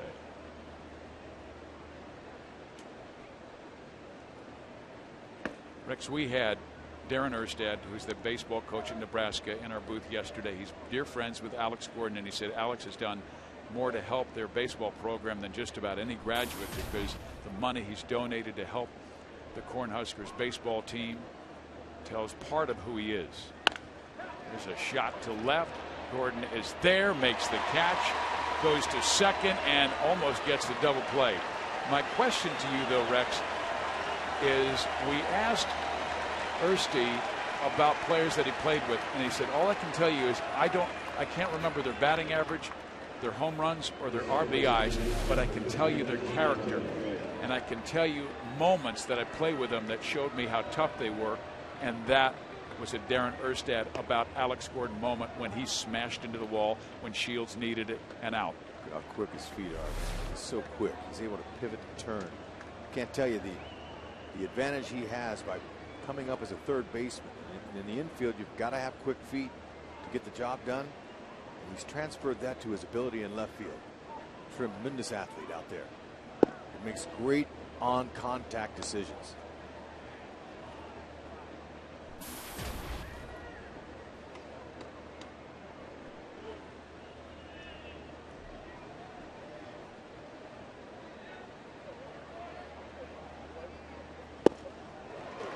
One ball, one strike. James getting back in the count with a 93-mile-an-hour fastball. I think it's pretty safe to say that fans here at the K and in Kansas City are falling in love with the defense. This defense is really fun to watch. I've heard more than 10 fans as I leave ballpark saying, wow, who's going to make the play tonight, tomorrow? Push towards right. Lowe is there. Makes the catch. What an inning for James Shields with help from Alex Gordon.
Try pasta the Panera way. Live consciously, eat deliciously.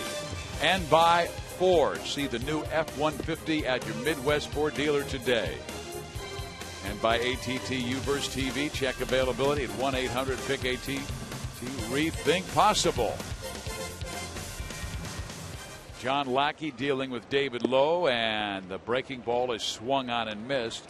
Lowe is been on twice. He walked and scored a run in the first, and then with 2 out on him, he did what he does so well. Dropped a base hit to right field and drove in his 26th run. That should get out of play. It does. We may look back on that 5th inning as the moment in the game that helped the Royals win if they hold on. They lead it 4-1, but that was a huge 5th inning. Hitters 8 and 9 get on, nobody out, and Shields with help from Alex Gordon gets Ellsbury, Victorino, and Pedroia 3 hot hitters. And now you got Ortiz leading off the 6th rather than with men on.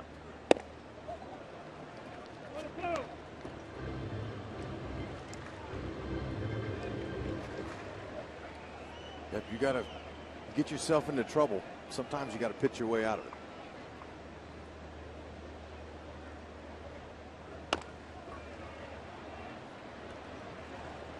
Lackey covering, 1 out. With Eric Hosmer coming to the plate, let's go to Joel Goldberg. We have seen Eric Hosmer get better each single month this season. I went down today to talk to Jake Peavy about that because of all the Red Sox. Peavy has faced him more than anyone, and he has faced him since he was a rookie in this league with all those matchups with the White Sox. And Jake, one of the more open guys in the league and real media friendly and always willing to speak his mind. And he said that he's so physically gifted and so tremendous with his ability. But what has changed with him just this year from the beginning of the season to now is his 2-strike approach. He said he's a guy that's up there hacking at a lot of pitches. And he almost said a little bit like a Vladimir Guerrero, not to that extent. But you see the improvement there where he went from 18 to 29 all the way to most hits in the American League this month. And he says that progression has happened because of his 2-strike approach. He's hacking at a lot, and he has the ability to hit a lot of balls in and out of the zone. But now he's being smarter with that 2-strike approach, he says. And he's making more of an effort to put the ball in play. He said as he starts to understand that more, he is going to get more and more dangerous. And for the record, Jake Peavy said, now that I'm out of this division, I can say I am really enjoying watching what the Royals are doing. It's fun to see the stadium packed, and this team is going to be a lot of fun to watch. You're indeed right, Joe, because I thought the 5th inning yesterday was a classic example of what Eric Hosmer can do. He took a pitch about 3 inches off the plate, out of the strike zone, and laced it to left field for a double. I mean, he has that kind of wingspan to get to the outside pitch.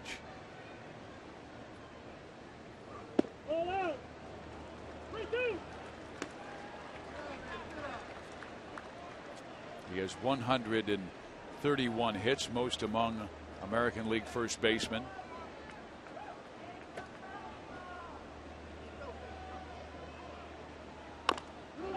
Ouch. Yeah, and you know, some guys, you know, they'll take a little bit easier swing at times, but Eric Hosmer, he swings the same every time. Now that breaking ball that Lackey just threw him, he fouled it off of his toe, and that'll smart for a little while.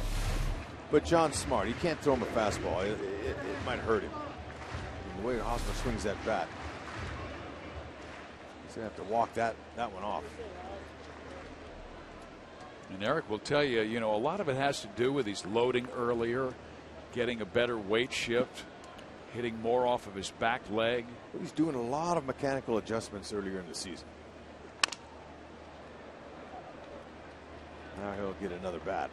But, you know, it's been the front foot of Eric's that's really been the key for him. And it is a lot of hitters. That front foot is all about timings. We watched Billy Butler lift it up. It's called a flamingo kick, and he sets it down. That's hard for timing. Hosmer was doing that too. However, he wasn't comfortable with the timing. So he's found a happier medium. He's found a happier medium where he hasn't lifted as high, but he's not striding as far with it. And we've got time for a promo with the winner of the Fan Vote T-shirt Tuesday. Design is a Salvador Perez shirt presented by Sport Clips and will be given away to the first 10,000 fans this Tuesday. Gates will open at 5:30 when the Royals take on the Marlins. And these T-shirts are going to go fast. Get your tickets now at Royals.com/T-shirt Tuesday or call 1-800-6-ROYALS. Good to see Salvi back there, back from the 7-day concussion DL. High fly ball right side. Napoli or Pedroia. Run that ball out. And it is Pedroia to make the play. Hosmer did not drop his bat. He just watched thinking he was going to trip, stay in foul territory, and he was right on that line. Good rip, 3-2.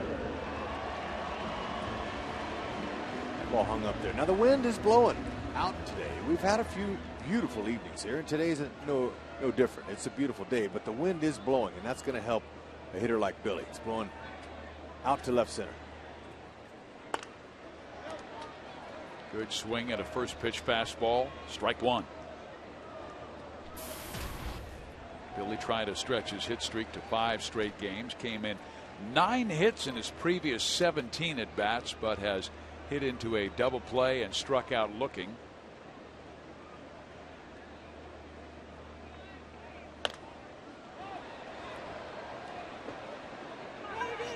Barnway almost at home plate. Instead, it's Middlebrooks calling him off. That will do it. A 1-2-3 5th inning. So back-to-back quick frames for John Lackey.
Rewind is about defense and turn and 2. Okay, this play here was a very nice play. Moose charging that ball off balance throw to Elliott Johnson was beautiful. James Shields needs that to stay in the game longer.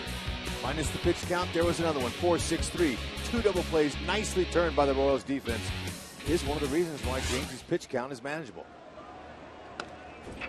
Went after David Ortiz, who took a wicked rip at his off-speed pitch for strike 1. Ortiz struck out swinging against James in the first, grounded out to first, leading off the 4th. Now he leads off the 6th. Always good to see Big Papi up there with nobody on base. 1-1.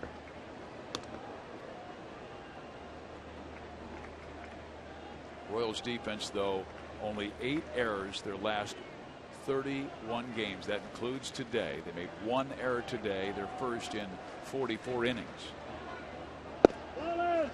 And it cost them the one only run that Boston's got. Unearned. Salvador tried to pick off a runner. Victorino at third base hit him in the back, and it ricocheted into left center field, allowing Shane to score.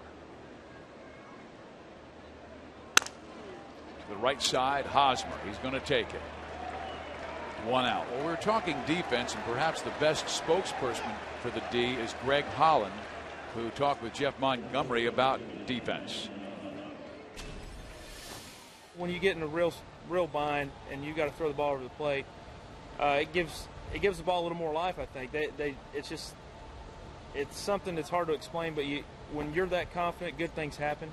And knowing that if there's a chance a play can be made, it's going to be made. That can elevate you as a pitcher. How about that? If you're that confident, good things happen. That's why you stay positive in this game and you feed off of the positive vibes that your defense and your teammates are giving you. One of the reasons they're going good as they are. How much do you think what Alex Gordon did on Jacoby Ellsbury's fly ball when he ran into the wall helped Shields get through that 5th inning? Oh, that was huge. That's exactly what Holland's talking about, and that's your ace closer. And he only comes in what you hope for 3 outs at the end of a game, but for a starter like James Shields, who's out there putting himself out there pitch by pitch, that's a huge lift. Nava knows all about the Royal defense. Gerard Dyson took extra bases away from him.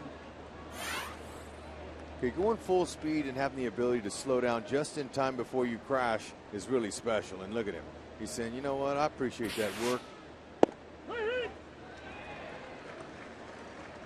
James wants to get back in the count. No free passes, especially as this game moves on here. Boston's fangs will start coming out later in the game because they're getting desperate. Don't give them anything. Make them earn it. Gave up a single and then a walk in the 5th inning. But Gordon's great catch in left, followed by Victorino's line out, and Pedroia popping up to right ended the threat.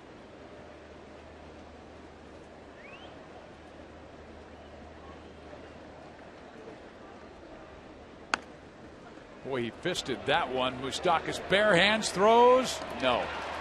Infield hit. Yeah, great try, but Moose was playing back.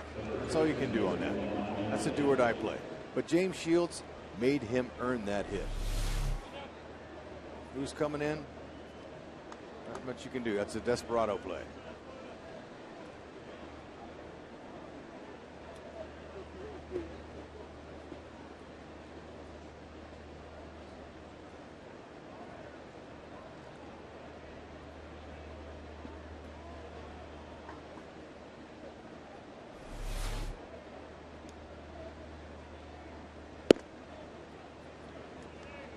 Mike Napoli has struck out and walked.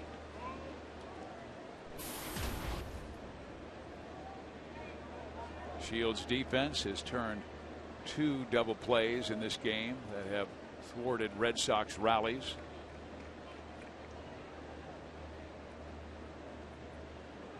But Mike, more of a fly ball hitter than he is a ground ball hitter. That slight uppercut batting from the right side. Yeah, but James Shields, he's already rolled 2 in the lane. He can roll another one. Napoli's grounded into 12 this year.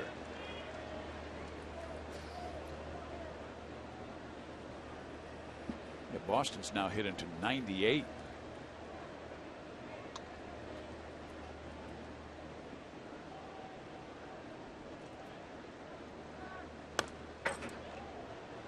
Advantage Shields at 1 and 2. James has done a nice job of mixing his pitches. Pitched 90, coming 90 pitches. Look at that, pretty even. First inning, still a little difficulty, but not bad. 21 pitches is certainly not a taxing inning. Mixing them up pretty well. Napoli has struck out 153 times this year. Get him again. He does. Okay, that's a breaking ball down. And that's the thing that's made James successful today against the highly potent offense, is down in the zone. He's really worked out, something he didn't do in his last outing against Minnesota Twins. 4 strikeouts for Shields. Now has 135 this year. The American League leaders, Yu Darvish of Texas with 192, and then Max Scherzer 175.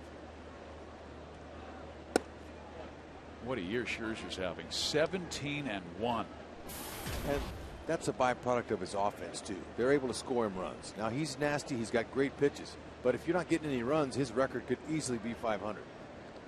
Bobo Newson in 1940 and Denny McClain in 1968, they had good offense too, but they only won 16 of their first 18 decisions. Oh, that's Bobo Nelson. Bobo Newson. Oh, that's right. Sorry. Rube Marquard won the first 19 decisions in 1912, and that's the American League record. Here it's 4-1, Royals lead.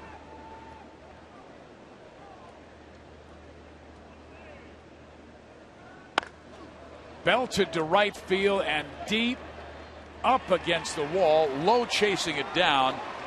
They're going to have to hold the runner at third base. And that was a nice play by David Lowe to keep Nava from scoring.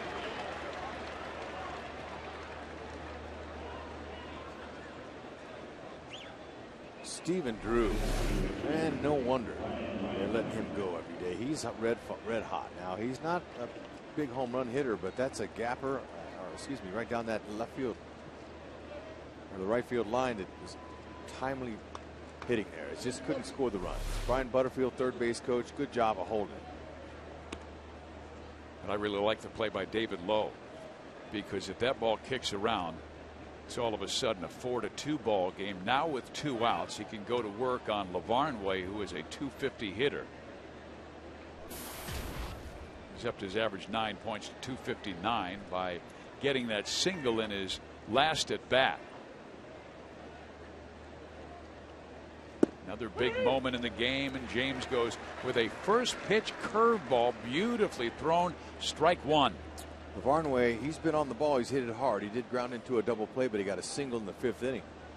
He's been swinging good, but big game. He's going to have to execute his pitches here where he really has to. Don't let them back in the game.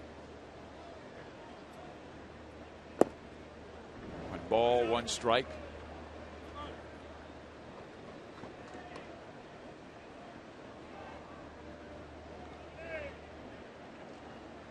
The inning started with Ortiz grounding out to Hosmer. Nava reached on the infield hit. Napoli struck out swinging, and then Drew laced the double.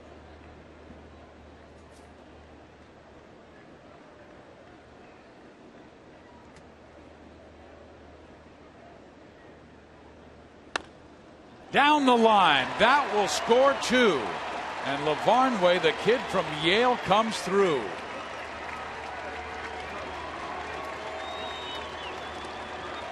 Okay, he's been swinging a hot bat. He's looked good today, so I'm not surprised that he was able to get some good wood on it. Now it's too bad that ball just got by Moose's glove. But they're back in it now. It's a changeup that stayed up and out over the middle of the plate, so I'm going to say that that was a mistake, but a good piece of hitting.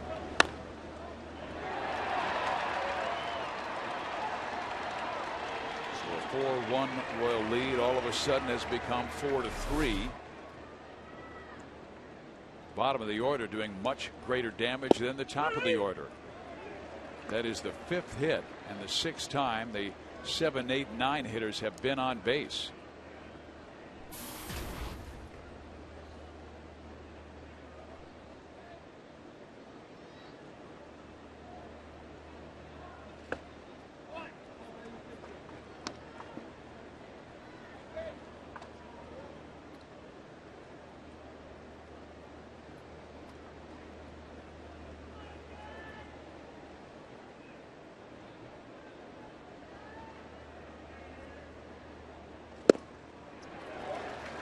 Ball, 2 strikes to Will Middlebrooks. Second-year player out of Texarkana.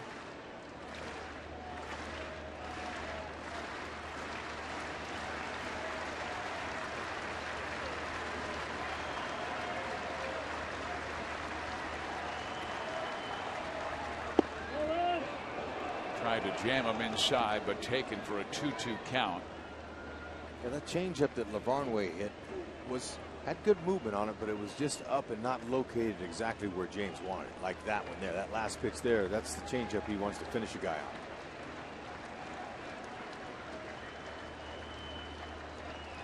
on. Strikes out Middlebrooks. LeBarnway, though, with a huge 2-out single that plates 2. The Royals holding a 4-3 lead over Boston. Tack on a few more.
Third inning, hitting a home run off of John Lackey, number 13 this year, an RBI 61. That right now is the difference in the game, and the 6th inning is our Sonic Slam inning.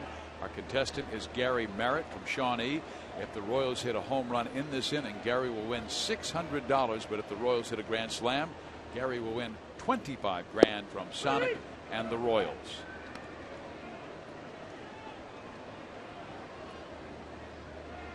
Everybody in this ballpark is hoping that Gary will be $600 richer sometime in this frame. Okay, Lackey knows that if he's going to help his team win this game, he's got to keep him down right now. He's got to hold down the Royals, so he's coming right after him. And a called strike 3 to Alex, who didn't like the call from Greg Gibson, asked him where it was. Coming right at him, the big Texan. 3-sport star in high school. Quarterback on his team. He's got that same kind of intensity. Right, he was one of the top quarterbacks in the state of Texas his senior year at Abilene High.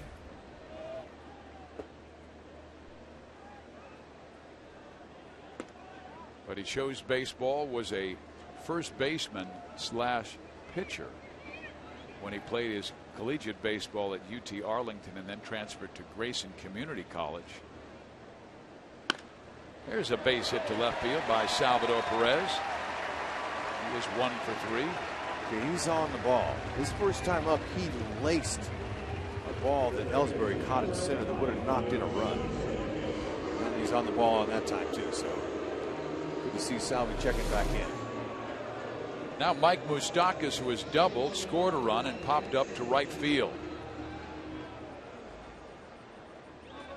Lackey's next pitch will be his 90th. He and Shields about on the same ratio of pitches thrown at this time in their 6th inning. Ball 1 to Moose. He has 10 home runs this year. Started out slow, hitting .215, 6 home runs before the All-Star break, but hitting .290 with 4 since.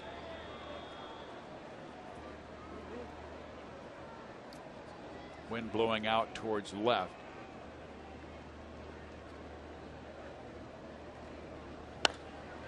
Hit high in the air, deep to center field, and moving over is Ellsbury. He'll make the catch as backing him up Victorino, and 2 outs. Okay, let's talk about Salvador Perez. That swing was beautiful. Watch how little movement it is. Watch his bat. Okay, his bat angle there is nice, but he goes right to the ball. Okay, steps and just throws it. Very little movement. He's going straight to the ball. That's a beautiful swing there. Good contact going to happen if it's a pitch he can handle, and he got it.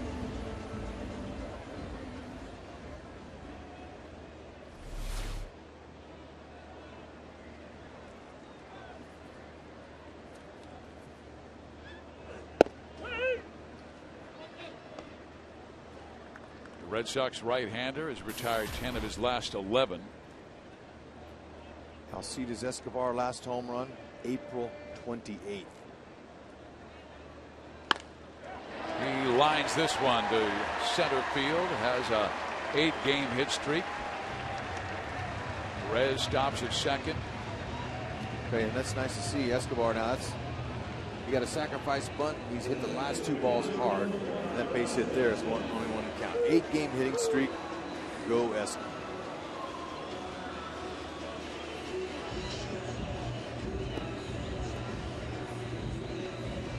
Lackey wants to talk with his catcher Ryan LaVarnway about how they want to deal with Gerard Dyson, who is singled and grounded out. The Royals have rolled out a new interactive fan engagement program called Royals Rewards. You can earn points for online ticket purchases and social activity with the club's digital platforms like the team website, Facebook, and Twitter pages. Fans can then redeem points for prizes and special experiences. The whole program is free, so create your profile now at royalsrewards.com to start earning points. Dyson takes ball 1.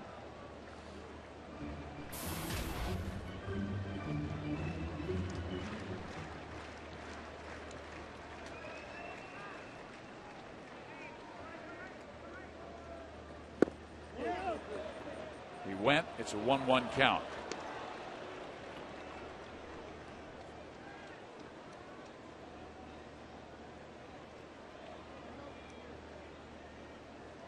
Gerard stayed on the baseball and found a hit at first time up with an RBI. It was a beautiful stroke. Maybe he can do it again.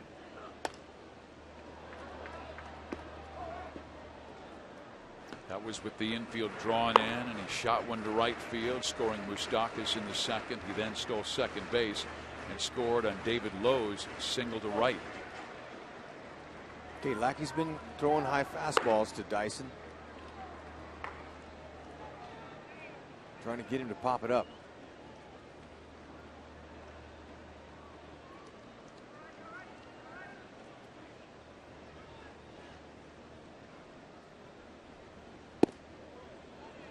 High heater, he did not chase. 2-2.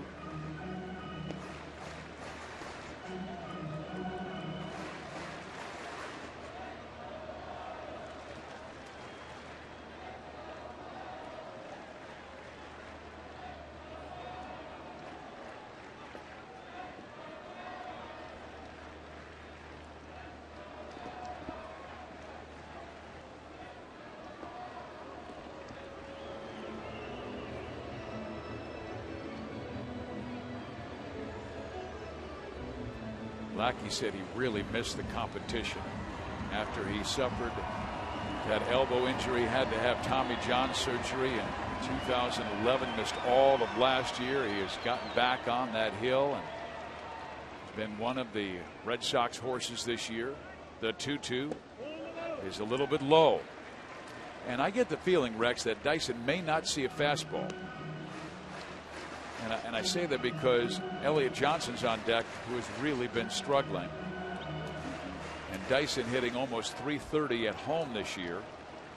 Yeah, they're having to think their way through this at bat for sure. But high fastballs are almost an easy out to pop up for Dyson if it's a high in the strike zone. Looks like Greg Gibson checking with the count. Oh, wow. I've got it at 3-2. And I think Greg may have lost the count on his clicker. So he's looking at Jerry Lane.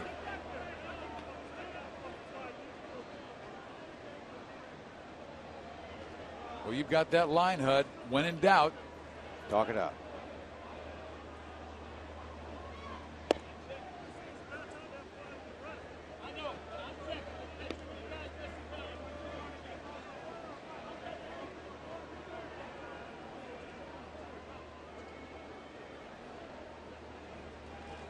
Okay, he wants to use the phone. You know, I think this is great. They're making sure. Yeah, he wants to use the phone. Now, which one am I going to use? Okay, we believe it's a 3-2. And our brilliant tape operator, Sam Abramson, has gone through pitch by pitch, and it is a 3-2 count. That's why you can't believe what's on the scoreboard. And it's, you know, but sometimes players will look up at the scoreboard. You cannot do that because they're not always accurate on the board. You got to know. And same way with the umpires.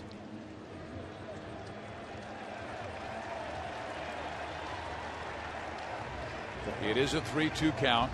He's got his clicker right there in his left hand. And now time being called as Juan Nieves wants to talk to John Lackey about how he wants to deal with Gerard Dyson. And Rex, do you think it has to do with pitch selection location, of the fact that Elliott Johnson, who has not had a base hit since July 6th, is on deck? Like, who would you prefer facing? Yeah, but anybody with a bat in their hand can hurt you. I know that. He's got to go after Dyson right here. It's 2 outs. I'm sure but I'm saying you could see a changeup, you could see a curveball rather than a fastball. Sure you could. But a 3-2 count here, he wants to get Dyson. He's going to take his chances. Dyson's chances of hitting a homer aren't very good, but we'll see. There it was. A little off-speed pitch, but he was out in front of it. But it was a hittable pitch, and that's what Dyson can tell himself. Regardless of what's coming, you have to look for the fastball and adjust to an off-speed pitch like he just threw him there.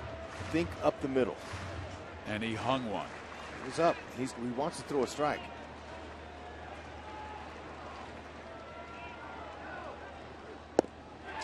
Struck him out on a breaking ball. Lackey loves that. A lot of emotion. We head to the 7th inning. Royals by 1.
For your local Dodge dealer today.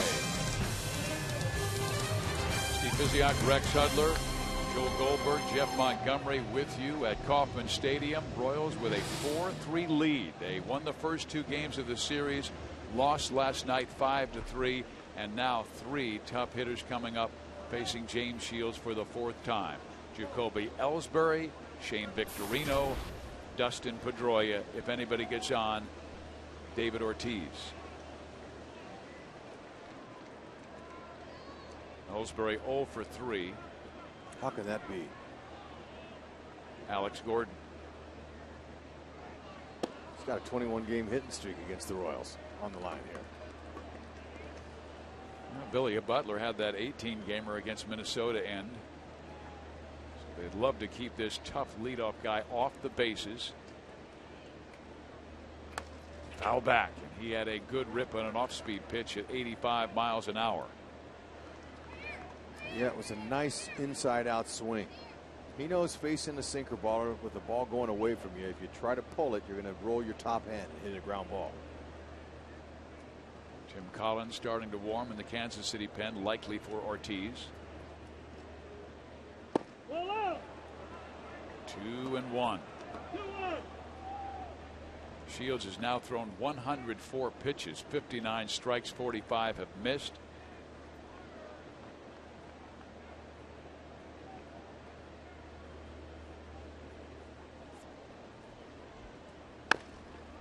Escobar. One big out.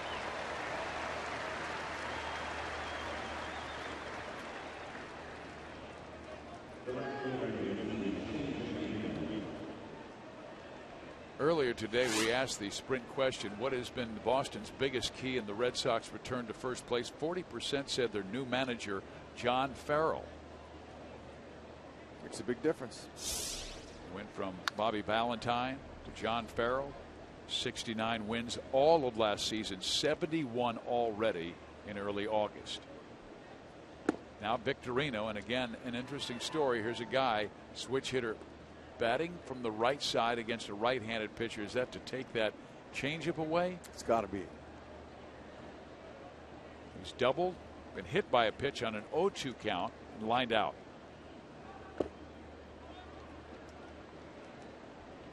Victorino in his glory days with the Philadelphia Phillies was called the Flying Hawaiian. 32 years of age, a veteran.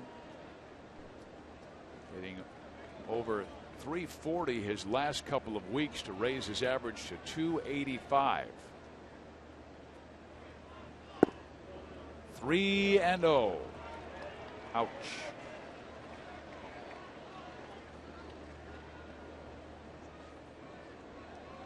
Victorino with 7 home runs this year. In there, 3-1. He belted one deep to left field in the first. It went over the head of Gordon, banging off the wall. Made it to second, went to third on a steal, and scored on Perez's error. To left field, playable for Alex. 2 outs. What's the way to get back into that count? Victorino, he's a hacker. He don't walk very much. Only 20 walks this year. But he was looking to swing. Now we will see a guy who will take a walk. Dustin Pedroia has walked 62 times this year.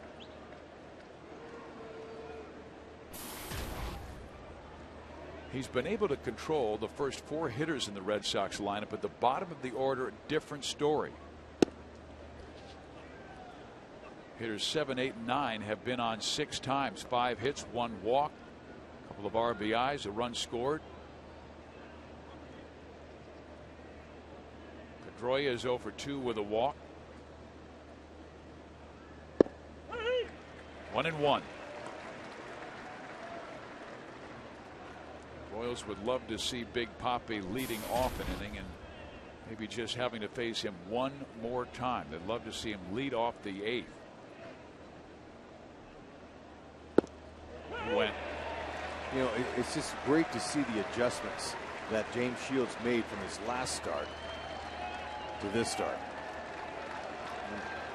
He's really calmed his emotions down. He's executed his pitches, and now help from the home crowd. Up the middle. Shields has it. Excellent inning by James. Gets Ellsbury, Victorino, and Pedroia. 7 innings, 3 runs allowed. KC by 1, going to the bottom of number 7. I'm back.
RBI hit. Stole a base, made a terrific catch in left field. Shields, quality start after a rough one against Minnesota. And Ryan LeBarnway, that was a big base hit for the Red Sox to get them back in the game. Now Ned Yost is hoping for some insurance from first Johnson, Lowe, then Hosmer. Much like Shields, Lackey a great competitor, and he is back for the bottom of the 7th inning, even though he's thrown nearly 100 pitches. It's time for Elliott Johnson to set the table here. Set it up, get a little insurance.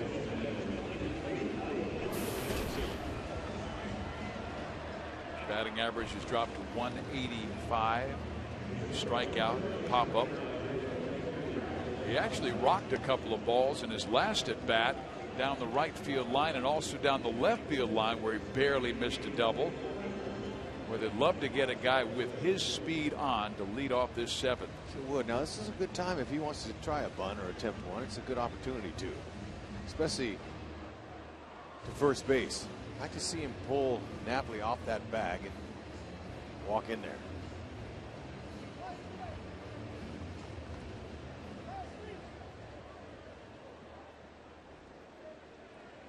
Three straight lefties to face Lackey. John throws outside. That was his 100th pitch. 101st, I beg your pardon.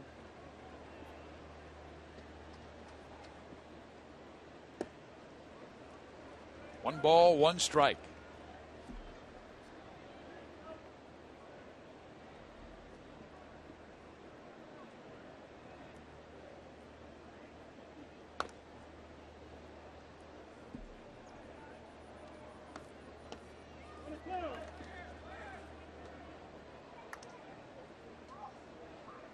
Most pitches that Lackey has thrown this year, 116 against the Angels back on July 7th. He makes quick work of Elliott Johnson, swings and misses.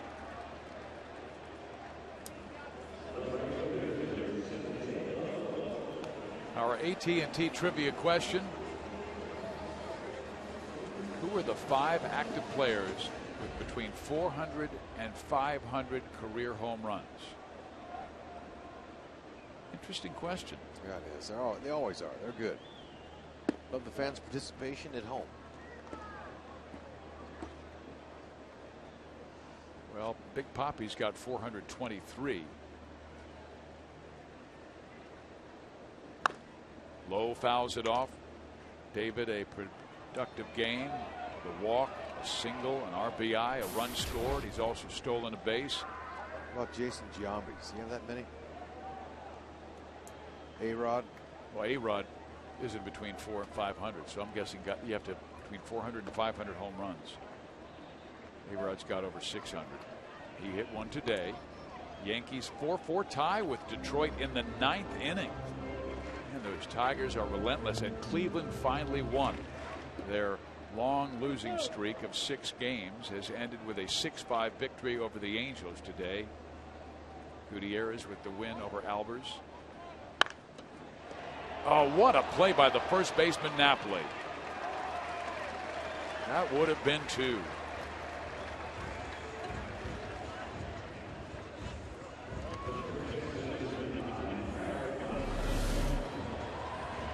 Okay, can't do anything but hit it hard like that. Napoli was kind of guarding the line, though. He was sitting on that.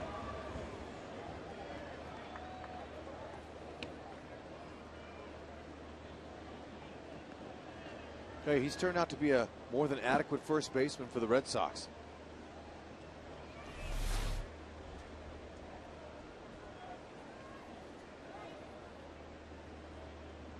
Hosmer takes a rip at a first pitch fastball.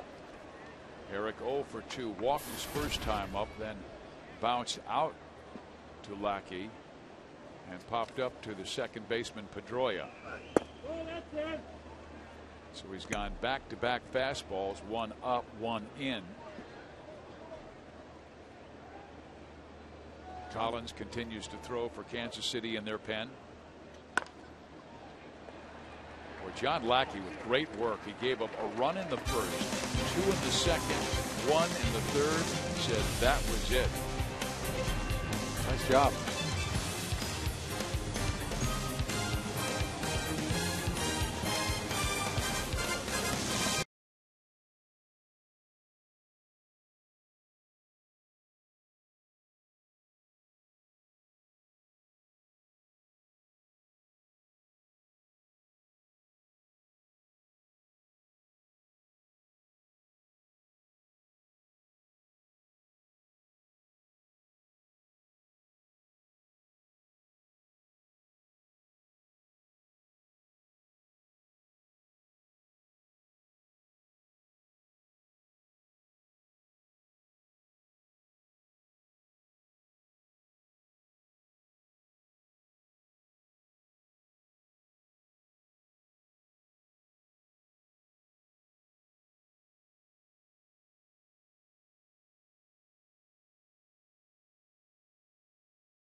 Mariano Rivera has blown 3 straight saves. Detroit climbs back into that one. Cleveland ends their 6-game losing streak.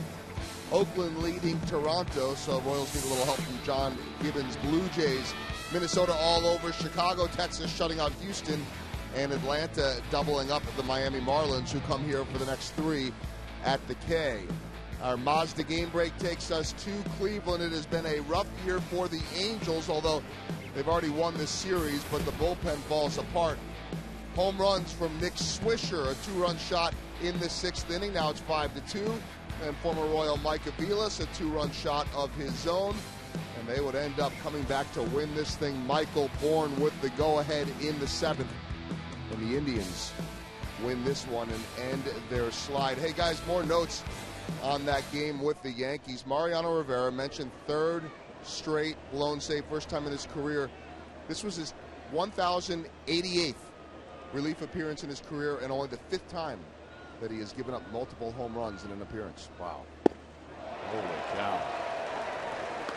Here it is a tense one as well. 4-3 Royals. David Ortiz at the plate. Archeve called to the bullpen, brings on Tim Collins. He was able to get Ortiz on a pop-up to end the 8th inning in Friday's 9-6 Kansas City win.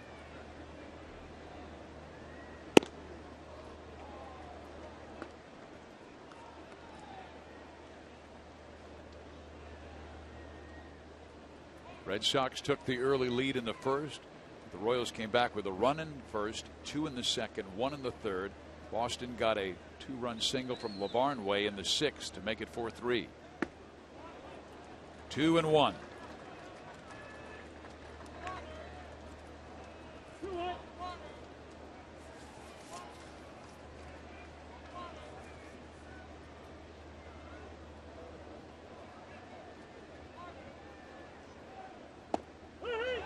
Collins gets a strike across, and here was a guy who grew up a big Boston Red Sox fan. Massachusetts native, graduated from Worcester Vocational High in 2007. Signed with Toronto after going undrafted that summer, then traded to Atlanta and on to the Royals. Big hook. Woo! Oh, he wanted that one. That was a good pitch. Sure was. But to me, like that was a straight changeup. His hook has a bigger hook to it, bigger break, but really a good spot. But you know, credit Ortiz for not swinging at that. It almost looked like it crossed the edge of the plate before drifting a little bit further away. Time called by Ortiz. Ortiz, Nava, and Napoli here in the 8th. Royals do have a right-hander, Aaron Crow, warming up.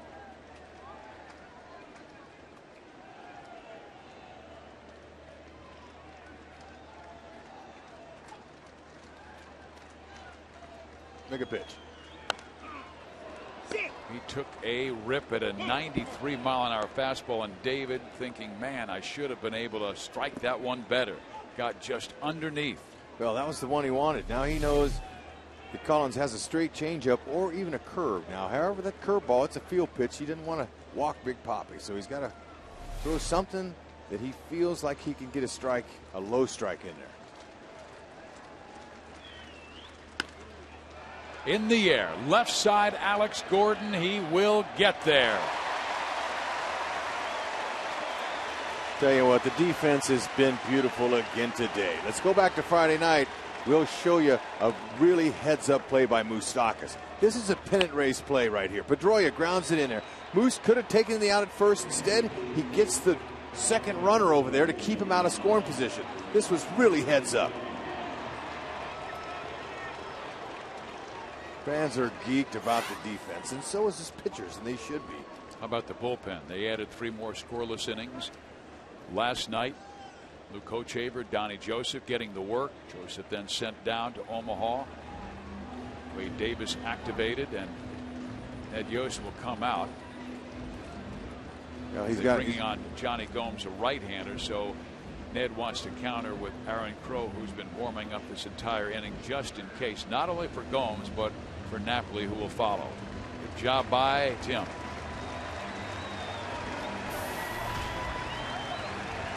This is our Chevy call to the bullpen.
is on Sunday, August 25th versus the Nationals. The first 750 fans that bring the KU Day ticket to the table inside Gate B will receive a limited edition crimson, blue, and white KC cap presented by Fox Sports Kansas City and Rally House. Plus, some fans will receive a Jayhawk-themed cup courtesy of Rally House.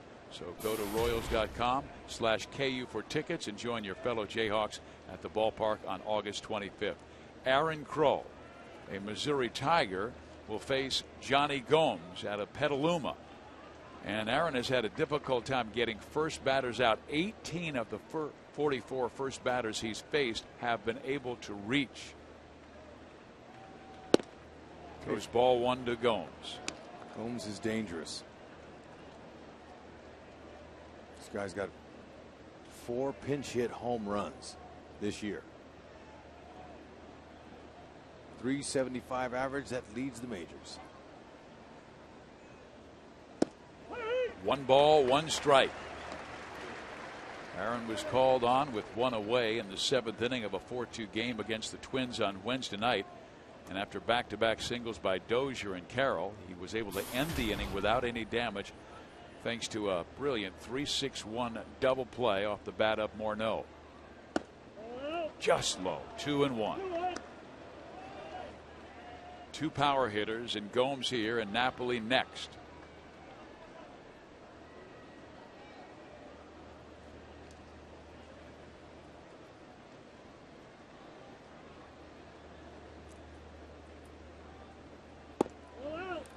Three and 1.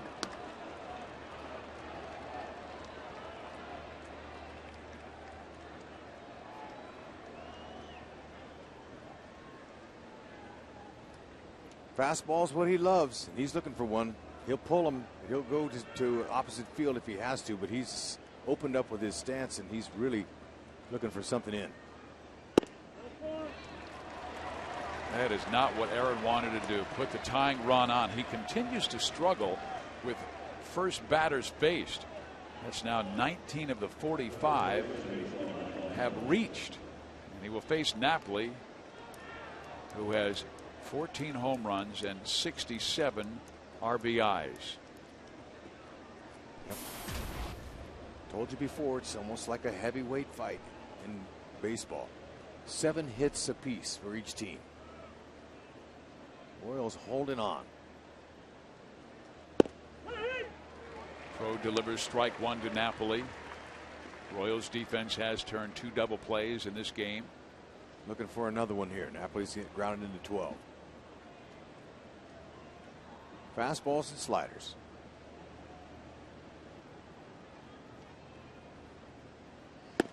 Took a big rip. And he was expecting fastball, and Aaron decided to throw that hook. It was beautifully located. You can see the little dot on the ball. That means that rotation was just perfect. Throwing it again? Why not?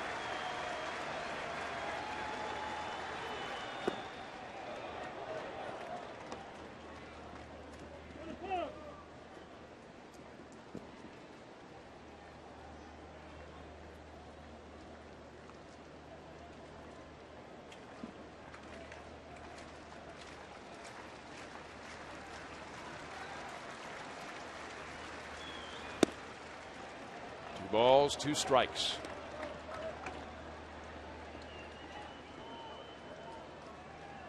Last 3 pitches have been slider, fastball. And he really maxed out on that last heater at 96 miles an hour. This is the key pitch. He does not want to go 3-2 with Mike Napoli. Got him.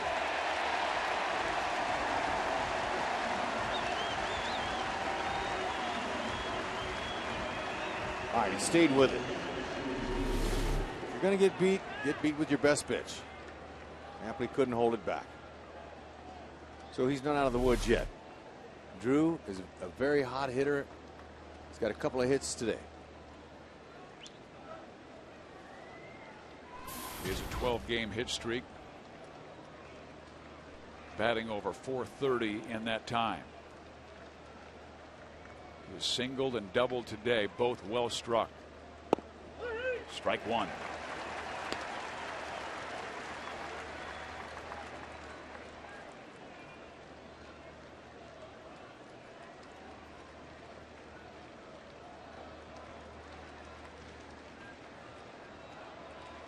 Collins was able to get David Ortiz in a fly to left. Crow came on, walked Gomes, but struck out Napoli. 1 ball, 1 strike. Got a lot of these Royals guys at the back of the pin could be closers anywhere else in baseball. Ned has them all on 1. Crow's got 2 solid pitches. Collins has 3. Herrera's got 3. Holland's got 3 different pitches and the stuff to do it.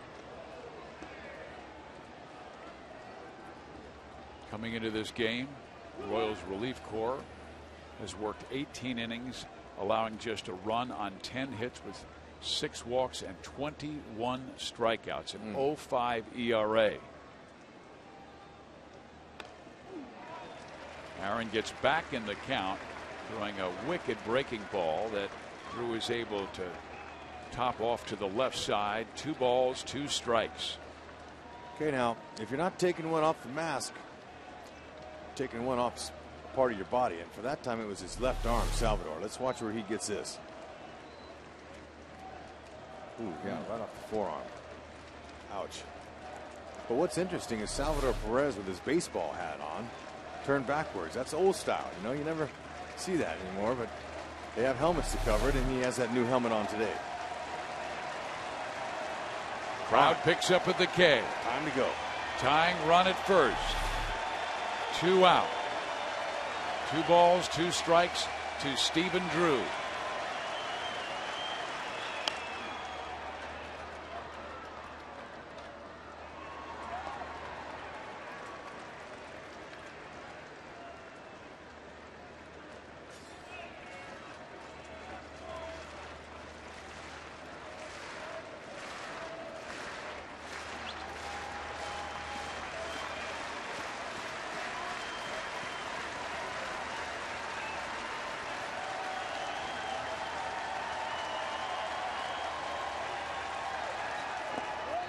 In the dirt, blocked beautifully by Salvador Perez. No advance by Gomes.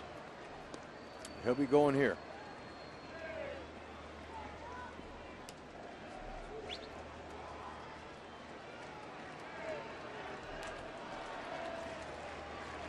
Ryan Lavarnway on deck. Doesn't get any easier. He got the last big hit for the Red Sox. Knocked in 2 runs, made it a 1-run difference.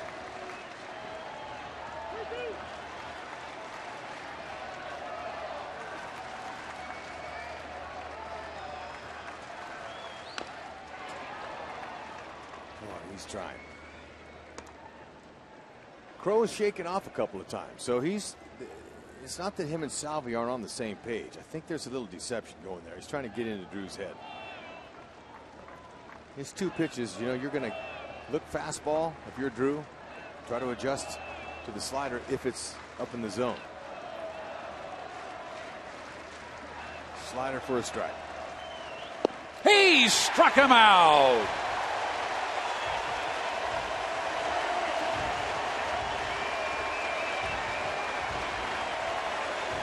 Big time punch out right there.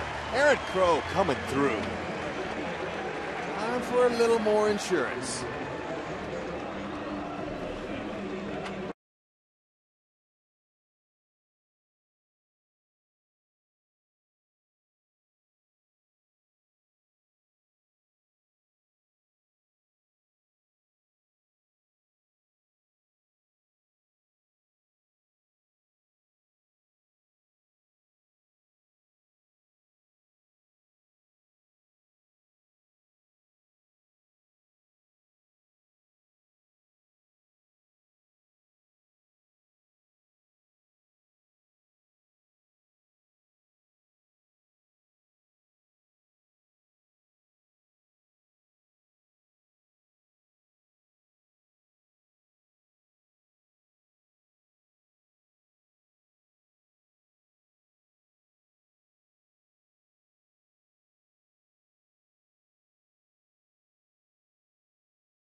Thoroughbred Ford. For the best deals on new Ford cars and trucks, visit thoroughbredford.com. Great job by Aaron Crow. 2 brilliant strikeouts of heavy hitters, Mike Napoli and Stephen Drew, and got the Royals out of, as they would say in Boston, a wicked jam. That's right. It depended to win. But before that, they've got a chance to at least add on here and give Holland a little bit of breathing room. Drake Britton will be the new pitcher, Hud. He was charged with the loss Friday night, the first of his career in the bigs. Sinking fastball, 90-93. He'll go slider and a changeup. I got a feeling about Billy Butler here. Good feeling.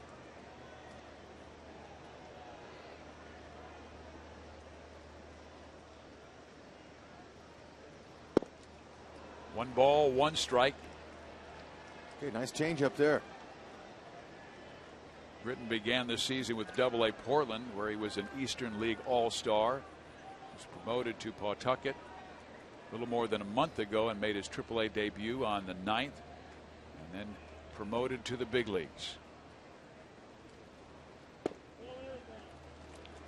Red Sox have had a lot of trouble with their pen this year because of injuries to Bailey, Hanrahan, Miller, Morales, Alex Wilson. Okay, Ned has Maxwell, Falou available on the bench if Billy does get on.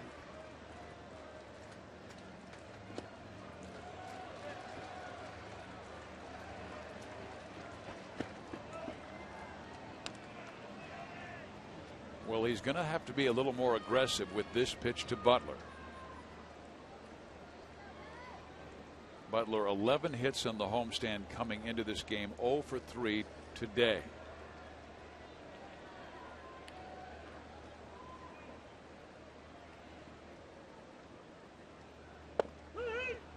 Three and two. Okay, and that's what you execute a pitch there for in a hitter's count. You better make sure it's so off and away, and it was.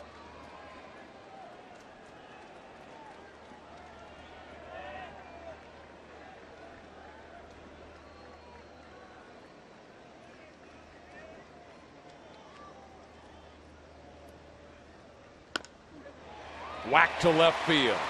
So Butler gives the Royals a good start to the bottom of the 8th inning.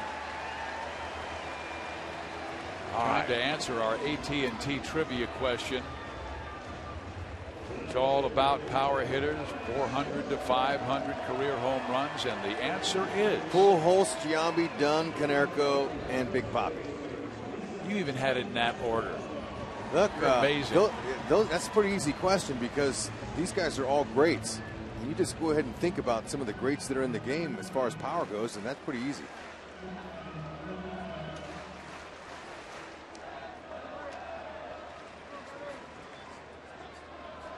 Here is Alex Gordon.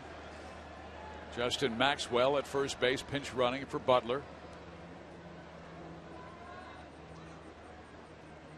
He has stolen 4 bases this year, the Astros, and being acquired by Kansas City before the trade deadline on July 31st. Gordon with a single that knocked in a run and homered in the 3rd.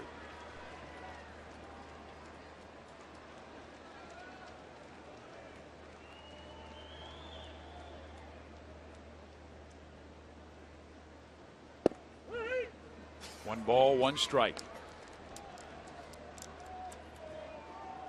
Alex leads the Royals in homers with 13. Hosmer's next with 12.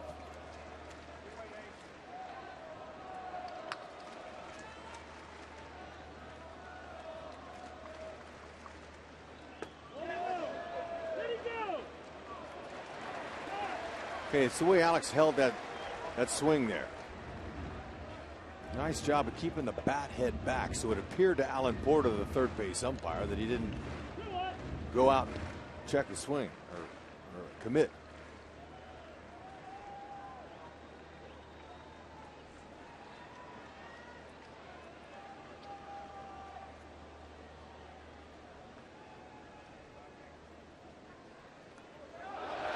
Maxwell races to second. There's the throw by Napoli, and they got him.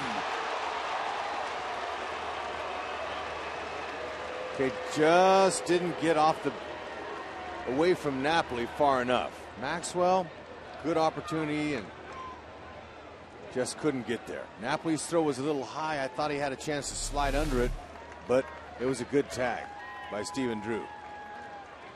Okay, look at Drew breaking in there. He's saying, give me something up. And he got it. Big out.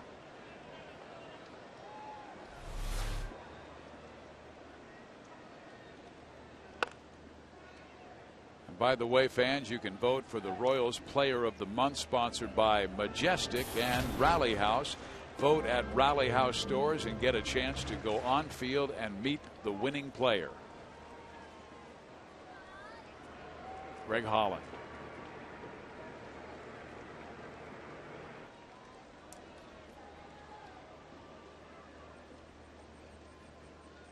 A 3-2 count.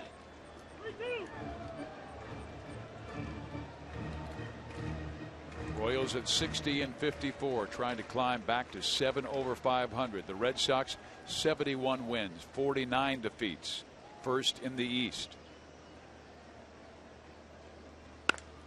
Alex to center field. Ellsbury back. He is not going to reach this one. And Alex may have 3. It hit off the back wall. Great stroke, man. He got it. Too bad he couldn't get up underneath that one. I thought he would go for third, though. Viz, it bounced off the second wall back there. Oh, I see, the second wall. So ground rule double. Not watching the umpire.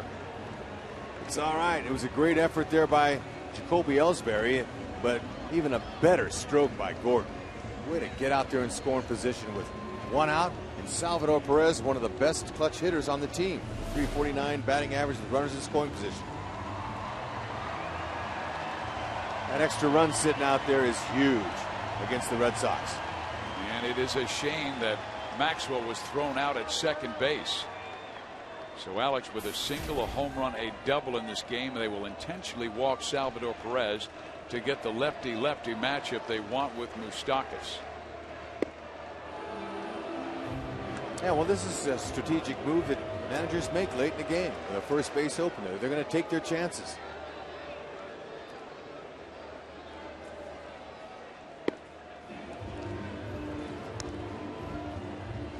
Especially with Moose hitting just $186 against lefties.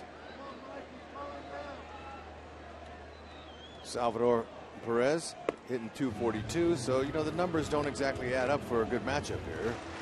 Better than they do with Moose. Even though it's a very limited number of at-bats against Drake Britton, he's done much better against right-handers in his early numbers against major league hitters. Alex Gordon's base hit was the 6th in 20 at-bats against lefties this year.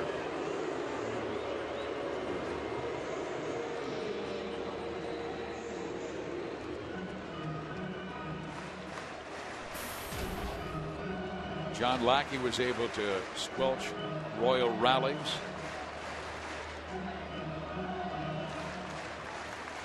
Got out of a 2-on, 2-out jam in the 6th inning by striking out Gerard Dyson.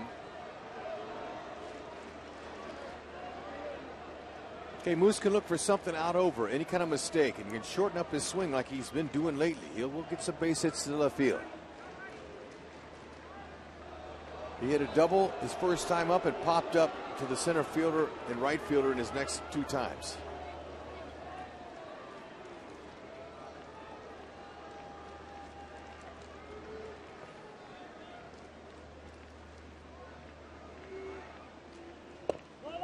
Starts him out with a breaking ball, ball 1. Written out of Waco, Texas.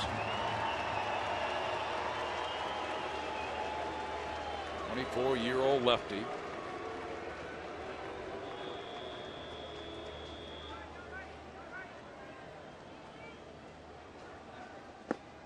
Two balls and no strikes.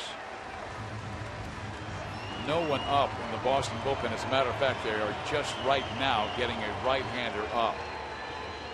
Alcides Escobar is on deck.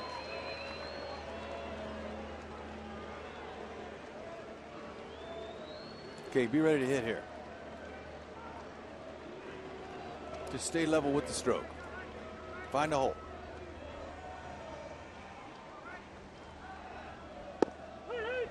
Was able to get the breaking ball across, and Moose probably sitting on the fastball, and Britton able to graze the outside corner to make it a 2-1 count. Yeah, that's a real good pitch there, 2-0, man. I tell you, that ball broke 2 feet.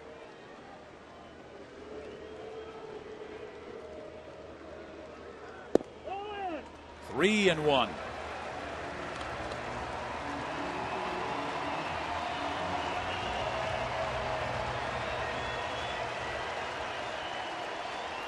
Butler singled. Maxwell pinch ran from. The ball got away from the first baseman. Maxwell tried to take second, was thrown out. Gordon doubled. Perez intentionally walked. Walked him. Very good at bat by Moustakas to load the bases for Alcides Escobar. I'm wondering if there will be a delay here with the infielders all converging on the pitcher, Britton, to allow the right-hander who has been warming up in the Boston bullpen. It's a lefty. It's Craig Breslow who's been warming up in the Boston pen. Earlier they had a right-hander up. Is that Morales? Yeah, it's Franklin Morales. So I beg your pardon. I said Craig Breslow, who's the other left-hander. They just activated Morales today from the disabled list. Began the season in the DL with a low back strain. But once again, they had a right-hander throwing initially. Then he sat down. Morales got up. This would be a huge game if the Royals can win it. And you need a little extra help with a few extra runs. Getting ready to head into the 9th inning. Escobar has a chance. He's going to face a guy that's got a slider, a fastball, and a changeup, and he'll see a few changeups. Escobar 3 for 15 with him loaded up this year. What should Escobar's approach be? Up the middle. Right back up the middle. To third, they're going to home for one. To first, no. Two areas you didn't want to hit it, to third or first. Ah, and Escobar knows that. He was spun.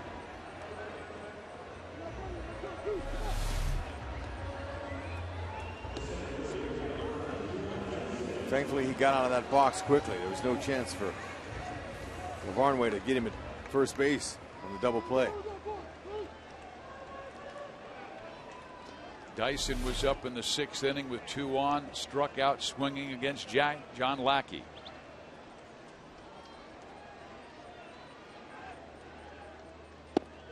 Ball 1. Now, you know, if Gerard Dyson wants to bunt or attempt to bunt, this is not a bad situation. You only need really one extra run. So if he wants to do it, maybe he can take one with him to first base. However, he might just try to swing away.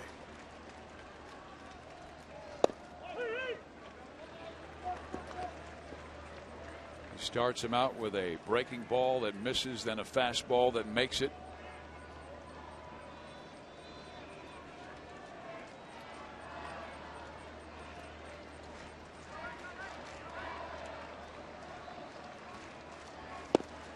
Because of the injury to Lorenzo Cain, Dyson will be facing a lot more left-handers.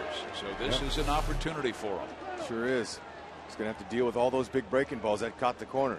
Now with 2 strikes here, Breslow's going to, or excuse me, Britton's going to break another one away. Anything close, you've got to be swinging. Opportunity missed. Yep. It's up to Holland. We head to the 9th inning here at the K. 4-3 Royals.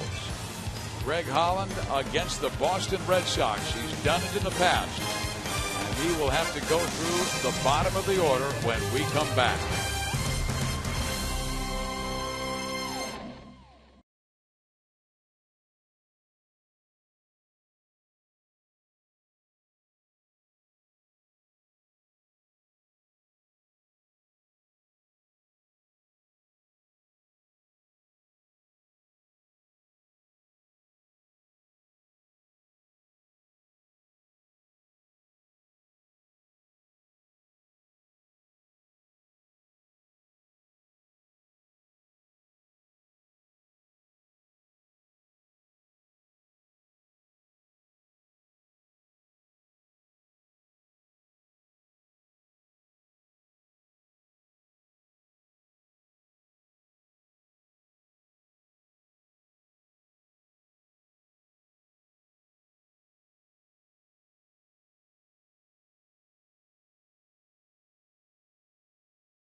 that Yankees-Tigers game after Detroit tied it in the top of the ninth against Mariano Rivera. Brett Gardner with the walk-off home run against Jose Veras, who had come over a little before the deadline from Houston. So the Tigers have lost, and the Royals will try to wrap this one up. Coming up on Boulevard Royals Live after the game, Jeff Montgomery will break down the starts of James Shields and John Lackey, plus the offense of Alex Gordon, as he has his first 3-hit game since June 26th. Reaction, analysis, and much more coming up on Boulevard Royals Live. This. Thank you, Joel. The new pitcher is Greg Holland. You see his remarkable season, 2-1, 1.6 ERA, 72 strikeouts in only 45 innings, 31 saves, 24 straight. He will face Lavarnway, Middlebrooks, Ellsbury in the ninth. Strike one. This is important. Lavarnway's had a nice day today. Picked up 2 big RBIs to get the Red Sox right where they are, 1 behind. Fastball slider split.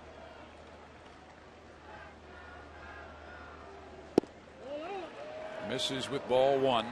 Greg closed out the 9-6 win with a 1-2-3 ninth on Friday, finishing with strikeouts of Napoli and Drew.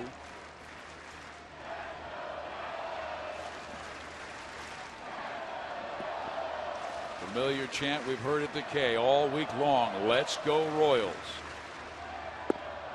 1 ball, 1 strike.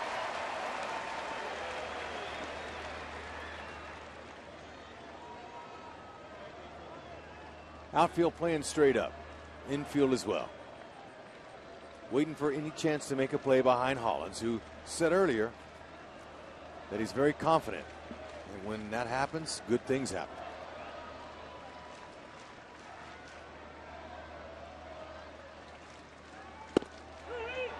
He gets the breaking ball across. It's a ball and 2 strikes. Advantage Holland. Harp, Holt, Saltalamacchia, the extra players left for Boston.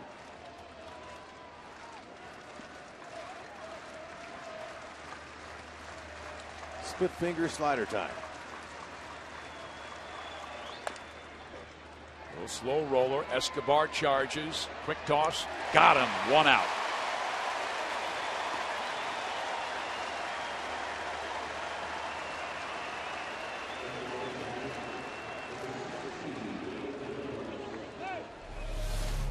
Okay, that was a slider, and he hits the top half of it. Escobar makes sure that he gloves it. Good quick throwing stroke. Quicker runner makes that close.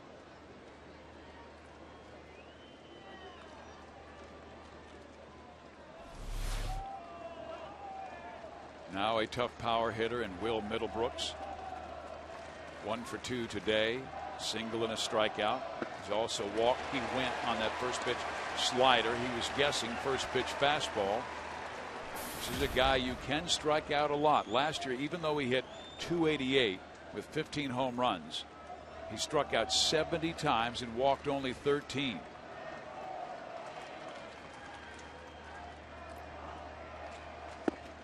Strike 2.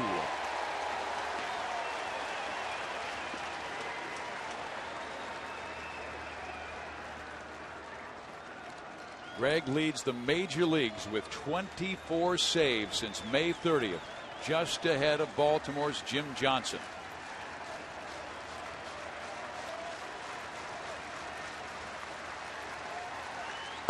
He struck him out.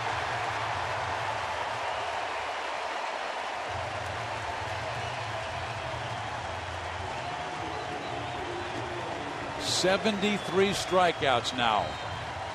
And not even 46 innings, and now it is Jacoby Ellsbury.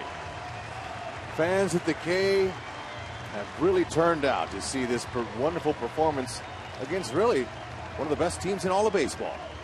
Looking to take 3 out of 4. They came in tied with Atlanta for the most wins in the major leagues with 71.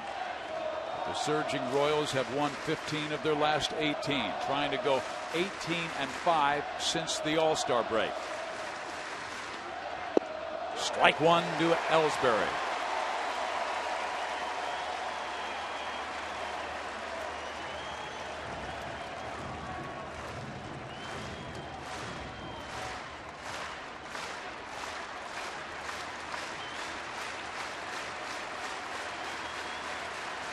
Holland, the former walk-on at West Carolina. Down low, 1 ball, 1 strike. You can really feel the energy here at the K on August 11th, 2013.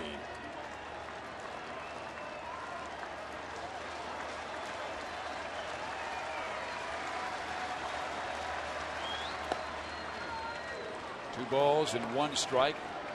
24,935 at the K on their feet, hoping to see their Royals take 3 of 4 from the American League East leading Boston Red Sox.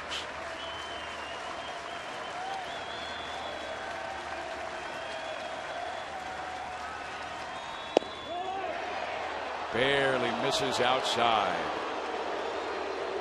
You can't put him on. You've got to challenge him here. Ellsbury 7 home runs, 43 driven in. He has exceptional speed, leading the American League in stolen bases with 42.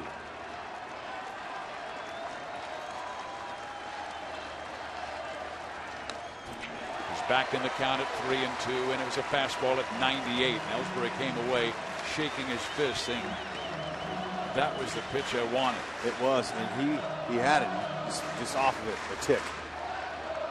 But that's what happens when you have a power fastball like Holland's. It's not 94 or 95. It's 98 or 99. Ellsbury, though, trying to time it better.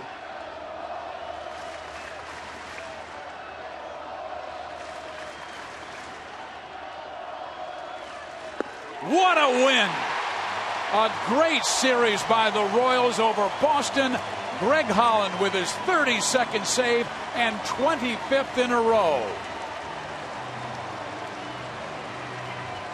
Shocked the house, 3 out of 4.